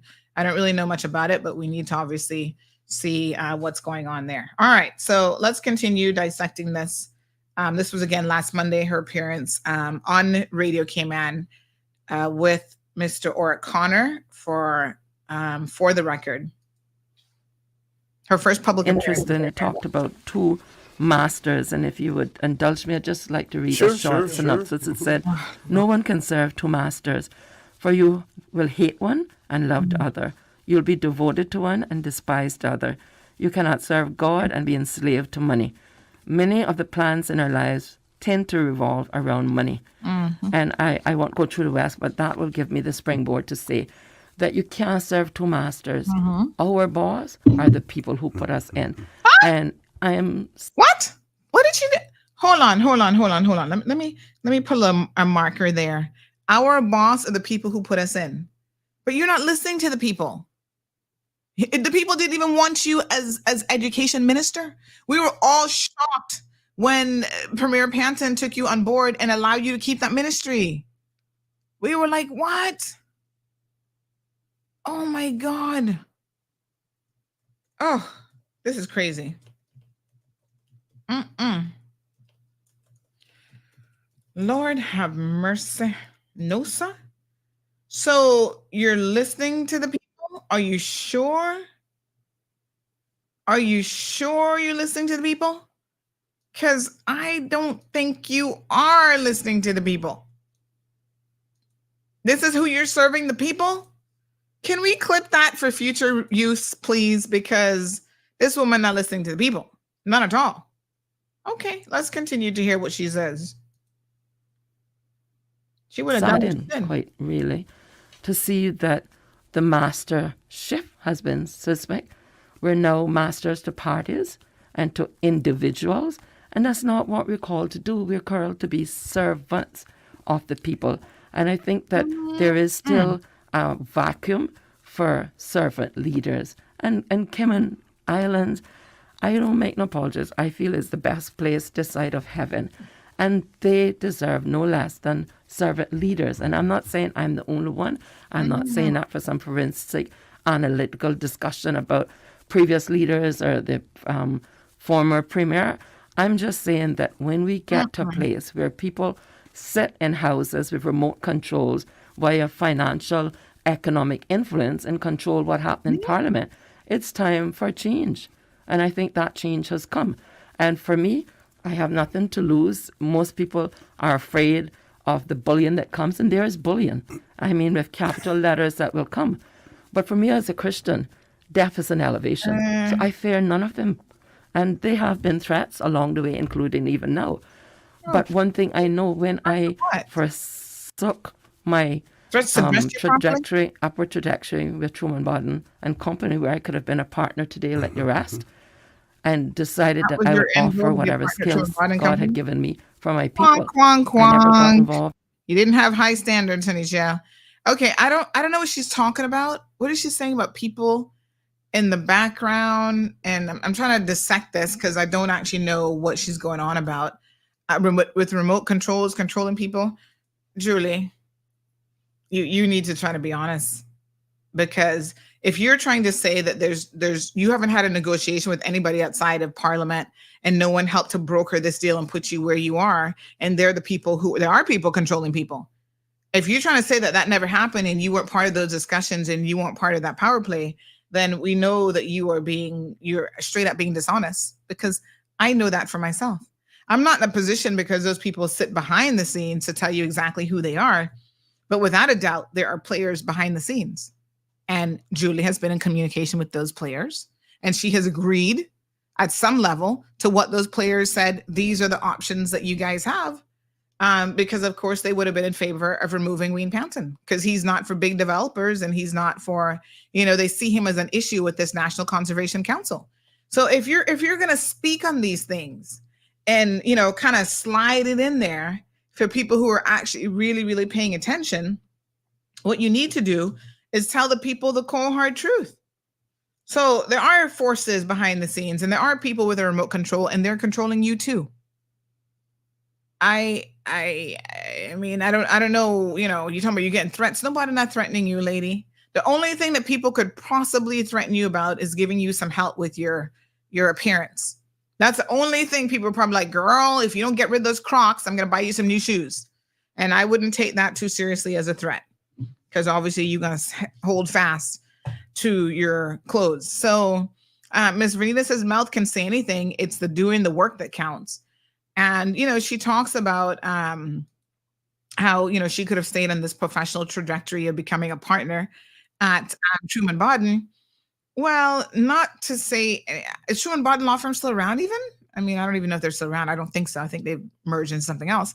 But not to say anything bad about Truman Bodden, but if that was the end goal, they were considered a very small firm, right? If you're talking about someone who is going after prestige and whatever, you don't want to be a partner at Truman Bodden. You don't want to be a partner at Walker's or Maples or like a larger firm where probably the salary at Truman Bodden would be laughable. So it's so funny that she said that as though that was like, ooh, that was going to be a big career move for her. I'm not really quite sure what that's about. And Rusty says she wears Crocs because her feet are swollen. And listen, as someone who has feet related and foot issues, I can totally understand wearing appropriate shoes. They might not always look the best, but you do wear shoes for comfort. So, I mean, I'm not necessarily wearing Crocs. And there are actually some really nice looking Crocs out there, I should tell you, because a lot of times I'm wearing Crocs and people don't even know that they're Crocs. But I do get that a lot of times you can't always wear like closed-toe shoes for long periods of time or whatever because of that. But Albert says, get over it. Wayne is not premier anymore. Sour grapes. Well, Albert, thank you for joining the program. But if you're paying attention, this has nothing to do about sour grapes, but it has everything to do with she's the leader of this country, and she's said a lot even about how she has come into power. And so we need to dissect how much of this is truthful, because it isn't truthful is the problem. So it has nothing to do with sour grapes. It has to do with let us set the record straight and tell the cold hard truth, as opposed to going on the record with lies. Okay? Been outside business, no contracts. And so when I put my head in the bed at night, none of them can call me and say, this is how I want you to vote, or this is who I want in the government. I owe absolutely no obligation to anyone except the people of the Cayman Islands, and in particular Cayman East. And I just wanted to say that. And so you'll never see a for sale sign on me. And once you set yourself up on that trajectory, darts will come. But I always find consolation that for the darts to hit me in the back, it means I'm at least one step in front. And so, a good way of looking at it. I understand that even the new composition of the government is not a panacea. There'll be at best 50% happy and 50% not happy. If I get 1% over that, then I think I'm pretty good. But one thing I have said from the start, I'm not going to sit down and be a leader that allows my colleagues to bully or embarrass the civil service or any member of the public. And that's very clear and a non-starter. I understand that there will be times that we have to challenge them because we are individuals. And so we are the buffer, the arbiter between the public and the civil service. But at the same time, they are the hub of the wheel. I've been a civil servant myself, and I understand that if we don't treat them like human beings, and I say that not because I couldn't find an adjective, but from past experience, in particular the past 2 years, then we're going to get where we got, where even persons from the Attorney General office were apprehensive of coming into caucus to give advice. So let me address this because this is very, very interesting. Let's see what else she says about this, and then I do want to address this. How can we take our country forward when they're the principal legal advisor? For me, yes, I'm an attorney, but that's not my role that I play. And I appreciate the distinction of the separation of powers and the role clarity. So I made that out front. As a Bible believer, when things started to move, and it seemed like the darkest hours before sunrise, and you wondered whether should I stay, should I go home back to be a farmer, get in the church, which I'm sure some people would probably have some fireworks from Graham if that happened. But I know that Caymanians are common sense people. And OC and Dr. Steve, from the colossal amount of expressions of gratitudes and platitudes that have come, not just from within our jurisdiction, but absolutely from all over. Having been, on the executive of CPA for a number of years, I got to know a lot of members of the Commonwealth. And not one of them have come and said they're disappointed with the outcome. And I set 6 fleeces out. Those of you who are biblical scholars would understand what that means. And before this happened, 5 of them have been answered. There's 1 yet to go, but I still believe that will come in due course. Excellent. All right, so let me talk about this because she says something about basically what we've been talking about for a very long time here in this program, the disrespect that some members of this government, which are still there by the way, have shown to the public service, or shown to civil servants, I should say, and the way in which that they have treated them. Now, I think that Minister Andre, now Deputy Premier, also alluded to this during his abstention, that, we all need to raise the bar. He needs to do better, and he's expecting his other people. The thing that I don't understand about this, you're sitting in cabinet with these other people who are being disrespectful to the governor, their previous governor. They're being disrespectful to each other. They're being disrespectful to the civil servants. Why have you not spoken up before? It's a simple question. You are a woman, you claim of the cloth, you claim of faith, et cetera, right? Disrespecting people cannot be something that would be condoned by any right-minded Christian. So why have you sat in cabinet and allowed it to happen? We've never heard that Ms. Julie is on top of these guys saying you can't behave this way. If she felt like Wayne wasn't able to control them, as deputy premier, even when she became deputy premier, what did she do in order to curtail this behavior? by all accounts, she did nothing. She sat there, said nothing, and did nothing, right? A lot of women were targeted by the former deputy premier, Chris Saunders, in government, civil servants. What did you do? You've not even spoken to a single one of those women to give them any religious comfort, much less anything else. So now you sit here talking about, the behavior and how they were treating, you were once a civil servant, so you know how that feels, blah, blah, blah. If that is true, then I'm even more confused about why you did what you did, which was nothing. You didn't speak up. You didn't look out for anyone.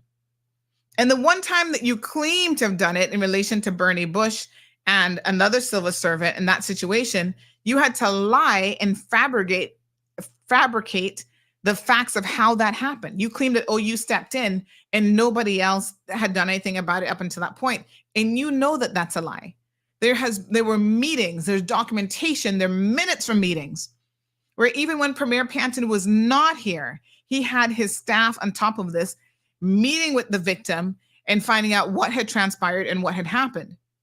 Making Bernie issue an apology, which both her and her lawyer came back and said that they were happy with the apology until they started to ask for $750,000. So you jump in and claim that no one else had done anything about the situation until the 11th hour when you decided to step in and made Bernie apologize, but you know that's not true. And not only do you know that that's not true, the entire cabinet office knows that's not true. The former premier of the Cayman Islands knows that that's not true. So if you're such a great and outstanding person, why is it that you had to create this particular narrative and make things up that just are not true? Like, I don't understand that. It makes zero sense. So we have Ann Bond, who's never here. This looks like a fake account, but Ann says, you love to pull down everything. Truman Bodden and Company was a reputable law firm. No one said that it wasn't, Ann. And if you listen to the program, you would know and you would understand. The point is, she's claiming that if she was really interested in money, she would have stayed at Truman Bodden and become a partner there. My point is, no, she wouldn't have. She would have gone to Maples and Calder or Walker's, and she would have stayed there and become partner because their paycheck trumps Truman Bodden. I don't care how reputable Truman Bodden was. Their paycheck is nothing compared to what a partner at Maples would be making. That's not even lunch money in a week for the people over at Maples and Walker's. That's the point. I'm just saying that her story that she's using to say, if I was really all about money, I would have stayed and become a partner at Truman Bodden. That might be okay money, but that's not real partner money. There's secretaries who probably make what partners at Truman Bodden make. I'm just saying. That's the point. And do yourself a favor. Don't come and jump in the classroom in the conversation when you're not a regular over here and you don't actually pay attention to anything that's really going on. And it has nothing to do with tearing down that law firm. Okay? All right, folks. For the record, pun intended, we're obviously going to go into overtime a little bit now. So if you're on the radio, feel free to join us on our stream. We've got both YouTube and Facebook stream up. We're on the backup YouTube channel this morning. So feel free to jump in. We'll go ahead and disconnect the feed here shortly for our radio listeners. You guys have a pleasant day, and we'll be back tomorrow. Like I said, I've been trying to get through this thing. We got 318 comments already on today's show. I've been trying to get through it and come hell or high water. Oh, I do have an appointment today, though. I've got an acupuncture appointment. Oh, God. What time is my appointment? Hold on. Let me double check because I do need to go. My shoulders kill me. So I do need to go for this appointment. Oh, it's at 11 o'clock. So we can't go too far into overtime this morning in any event. But let's continue listening, and we can go a little bit longer. All right. I'm going to go ahead and cut off the radio because I think we're off of the radio now anyway. Radio folks, have a good one. Yes, honey, chill. All right, so let's continue listening to this diatribe full of lies. So, ma'am, how is it that you were able on so many occasions to, as primus inter pares, as first among equals, as the leader of men? How are you able to to get them to follow you on so many different occasions and to have harmony in the system in which you lead. Well, let's be very cautious here of this question, because she's not getting people to follow her. That's not how dictators work. That's not how Judases work. That's not how cutthroats work. They leave you with no option. So if we were to take an honest poll, of whether people actually want her, maybe that should be this week's poll, if they even want her there, even within her own grouping. I can tell you, she said something about 50-50 earlier. I can tell you it's probably more like 80% don't want her there. And she's making up the other 20%. So this is a cold hard truth, folks. How many of her existing ministers would have chosen her, even say over Andre? I can tell you that nope. They didn't want her there. They don't want her there. And I'd have no fear of contradiction with that one. I just don't understand it. To me, I keep probing this to you because it seems to me that you have to have some guides, divine guidance from somewhere. It just doesn't come politically. It has to be that there is something about you that allow the men in the country to select you at every gesture when there's a chaos to sort it out. Well, I think the operative word, Dr. Steve, is select you. I have never, ever campaigned for any of the positions. I just made myself available because I am a conduit of change for the Lord. And He has orchestrated it so many times in my life. I remember back when I was first asked by the PPM to be speaker. I was in the hottest campaign of my life on the BRAC in more than one way. I won my seat, but the government lost. I think Honorable McKeever Bush was the only one from that group that won at that time. And so I did as I always did. I came to a prospect where my house was at the time, and I fasted and prayed from the Thursday morning until after 1 when I received a call from Sir Alden. But what he did not know then before he called, I was lying in my bed fasting and praying. And again, it just came to me, and I never expected any part except being as a lone wolf crying in the wilderness in opposition. You're going to be Speaker of the Cayman Islands, clear as day. And when he called, this is what he said: "Good afternoon, Madam Speaker." There was no discussion to ask whether I wanted it or anything. And because I had readied myself to be of service to the Lord, I said, sure. And it takes that. I could have said, you guys spent the last 6 weeks beating me out of the water, ever shape or form.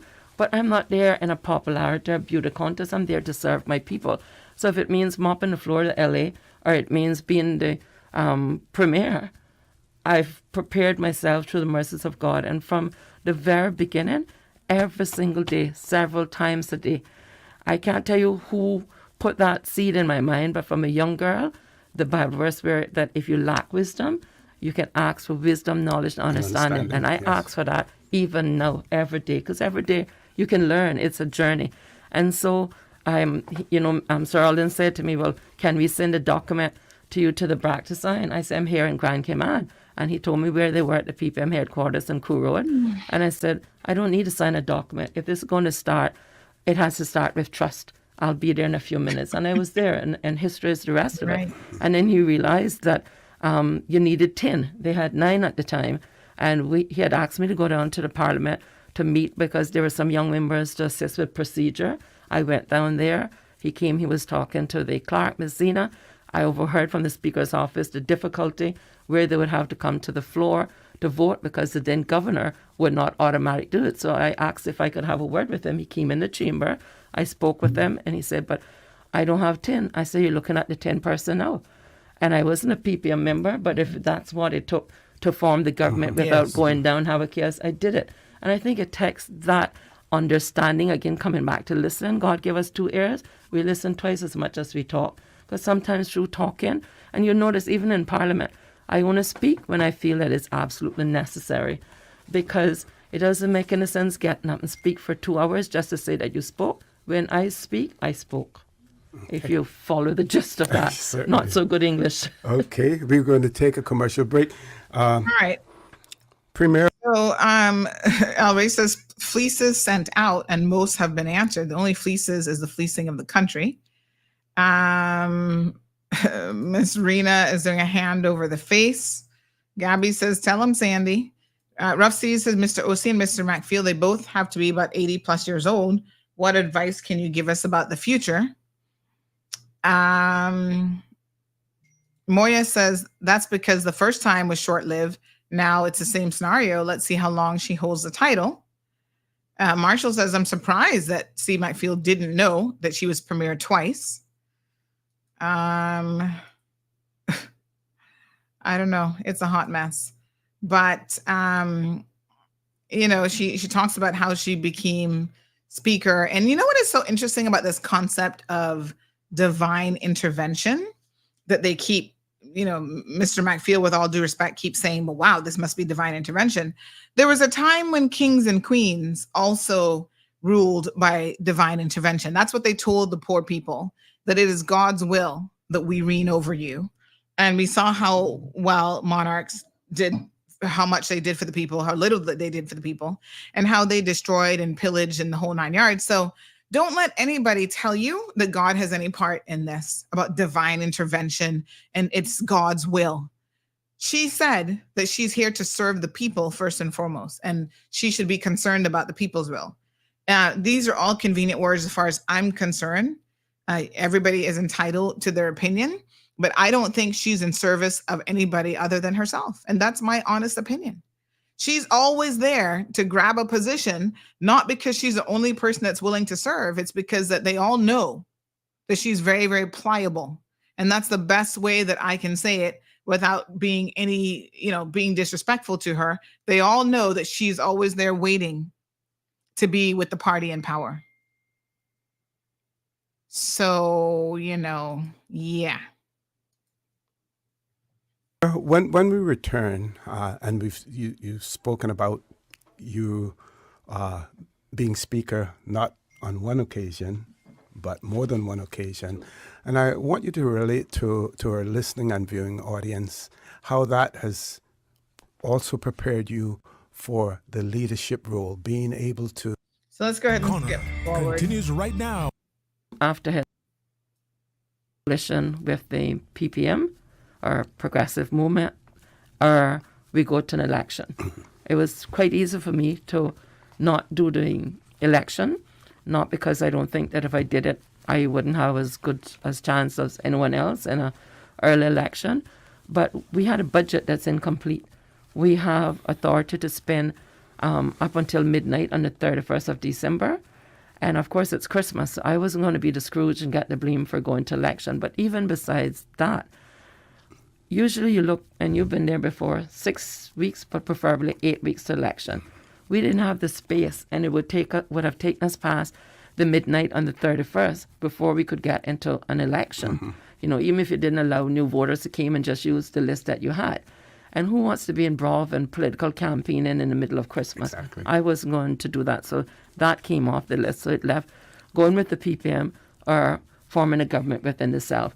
Attempts had been made in various matrices before that with the PPM, and for whatever reason, which I don't feel I have the permission at this stage to say. Mm-hmm. Truth has a way of finding the surface. So let's be very clear about what she doesn't want to tell you all is that, yes, she was in talks with the progressives. Remember what John said. Go back to what he said, because he told some truths, right?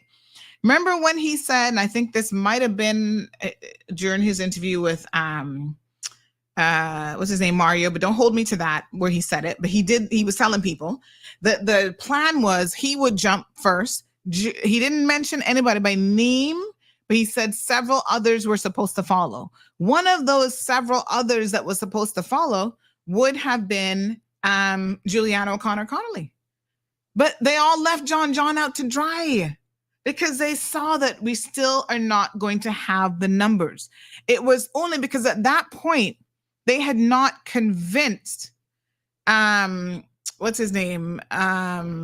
Makiva Bush. They had not convinced Makiva Bush to come aboard because he was still talking about somebody needed to pay him and look into the premier with his greased hands open, say, okay, you can't get these charges dropped against me, at least give me some money. And because the premier was not, the former premier, Mr. Wayne Panton, was not prepared to pay Makiva off, then it became, okay, I'm available. I am for sale. Who's going to buy me out? It took them some negotiating. That's why it didn't happen in such quick order as when John left. So John even started second guessing himself. And he was out there telling people how stupid he was for having jumped ship, lost a ministerial position, and the rest of them are still sitting there. So she is right. And that's why she doesn't want to talk the truth. Tell the people everything. What is there to hide at this point in time? If you're divinely appointed and you have the protection and the shield from God, speak your truth. But she knows she can't speak it because y'all would be shocked at the duplicitous nature of the horse trading and everything that has been going on from the night of election. It's been a constant back and forth.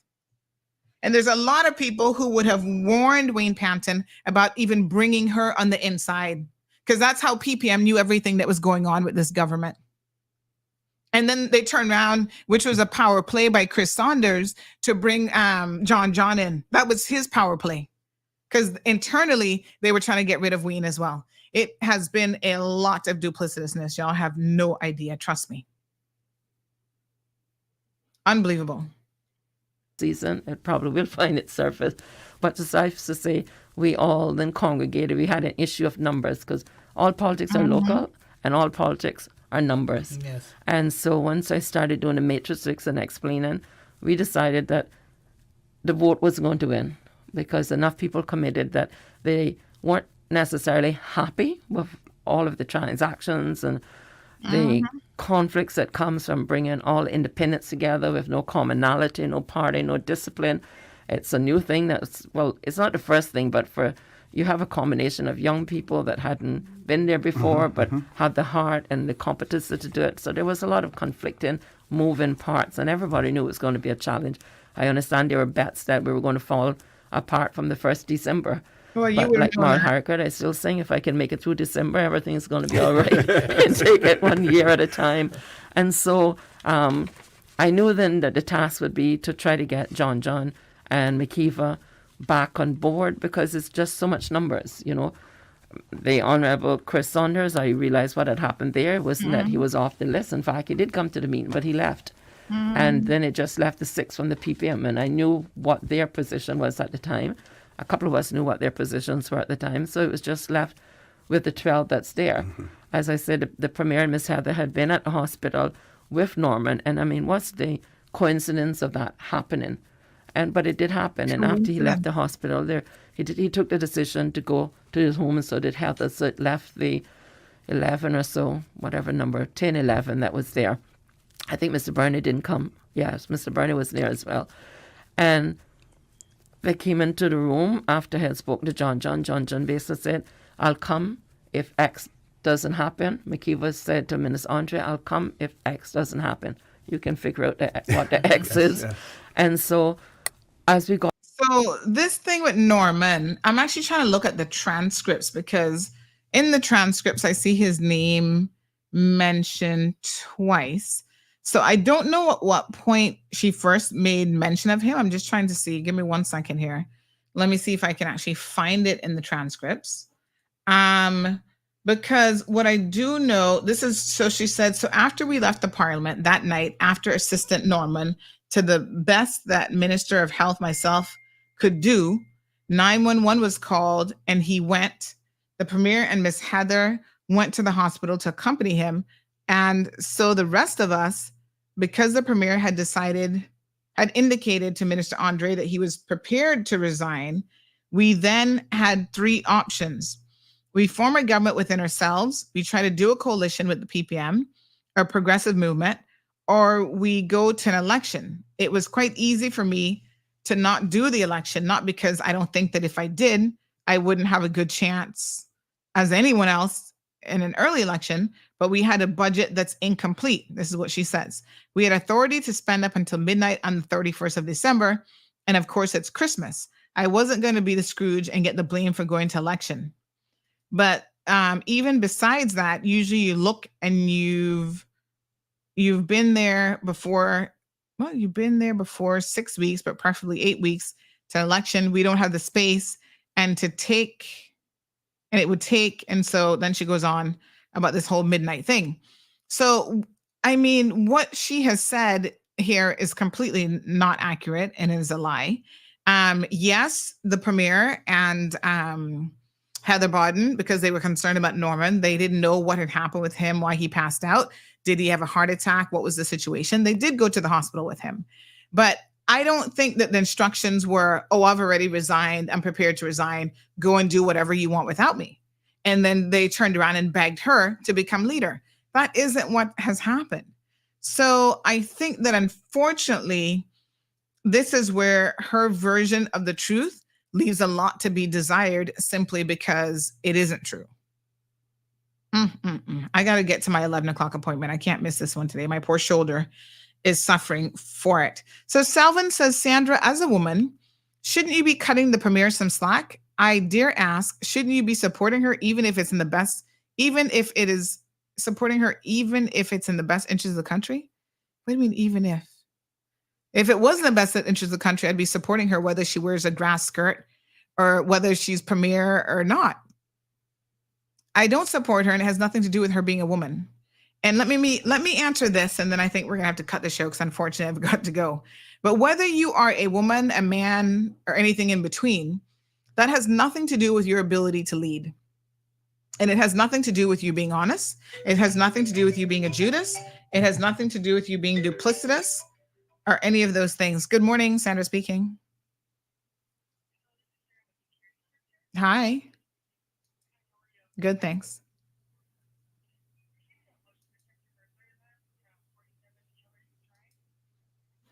I'm actually not at the location, but we probably got people that are coming in and out. What sort of, I think your team's actually going out there tomorrow to do a site visit, but what's the alarm? Somebody turned it on, forgot to turn it off. I'm not sure. I'm actually on live radio right now, so I can't give that to you. I just picked up the phone, but it's Sandra Hill. I can't give a password because I've got like almost 300 people listening to the show.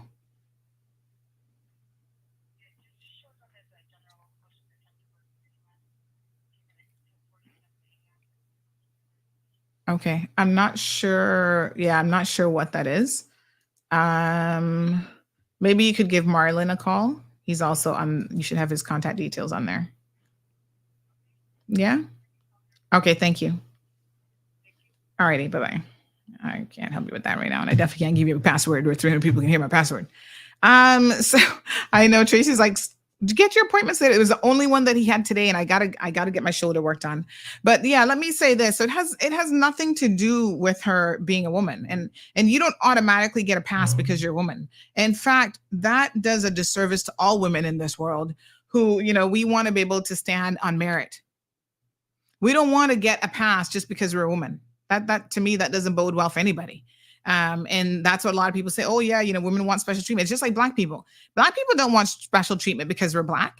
We want the same opportunities as everybody else to be able to do what we know we can do, right? Take it out of the equation. Take her sex out of the equation. To me, that has nothing to do whatsoever with this situation. Darlene says, give the new government a break. Let's join hands and hearts and pray for our leaders. You can't, Miss Darlene, I'm willing to give anybody an opportunity to prove themselves or not. But when the foundation is based on lies, like what we're hearing here, when the foundation is quicksand and you get into it in a duplicitous way, why on earth would we give you a break? You got it all wrong. You got it in the wrong way. You didn't go about it the right way. You didn't do it honestly. You're talking to the people, addressing them for the record, and you're being dishonest. You're being duplicitous. How can I support that? I can't support that. And that's the problem. That compromises me, what I believe, especially when it comes to honesty. If you can't even, and the thing about it is she didn't have to speak on it, right? She didn't have to say any of that. She could have just kept her mouth shut, says, hey, I'm premier. Whatever happened behind closed doors, it's done. Whatever, let's just move on. Instead, she's creating this narrative to try to make herself look good. The team was begging her to be a leader when that was actually not the case. Nobody was begging her to be a leader. Hello? Yeah. Yes. Yes. Yep. It's what? Sorry? Yeah, that's why they're going out there tomorrow, because there's an error with that one. So they need to fix it. Yeah, they're aware of a situation with that. I think were they going out there today? I can't remember if they were going today, but I think they're scheduled to go tomorrow. So you can call Lauren from the office and they're supposed to go fix that, because that's an issue that they should be aware of. Okay, no problem. Bye-bye. Good Lord. Anyway, I gotta run. Let me just shoot off a quick email. That third floor. Okay.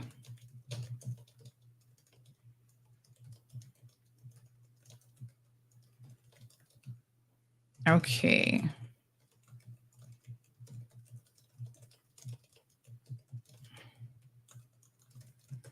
All right, folks. So, yeah, I mean, that's the problem. Like, you can't start off with that dishonesty and lack of integrity, and then sit on a radio show and talk about, you know, how much integrity you have and this, that, and the next thing. You're not going to get me on board with that. You know, start with honesty.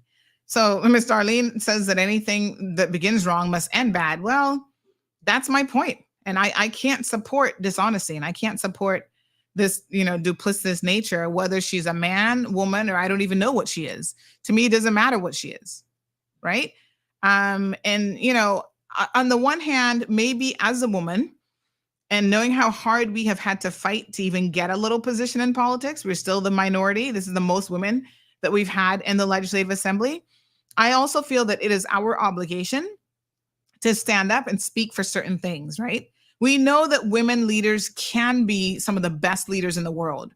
We're less likely to go to war when women are in charge. We're less likely to, you know, women, when they're the right type of leader, can really do amazing things for countries and organizations. When they're the wrong kind of leader, that's when I don't care if they're a man, woman, transvestite, I don't give two hoots. They got to go.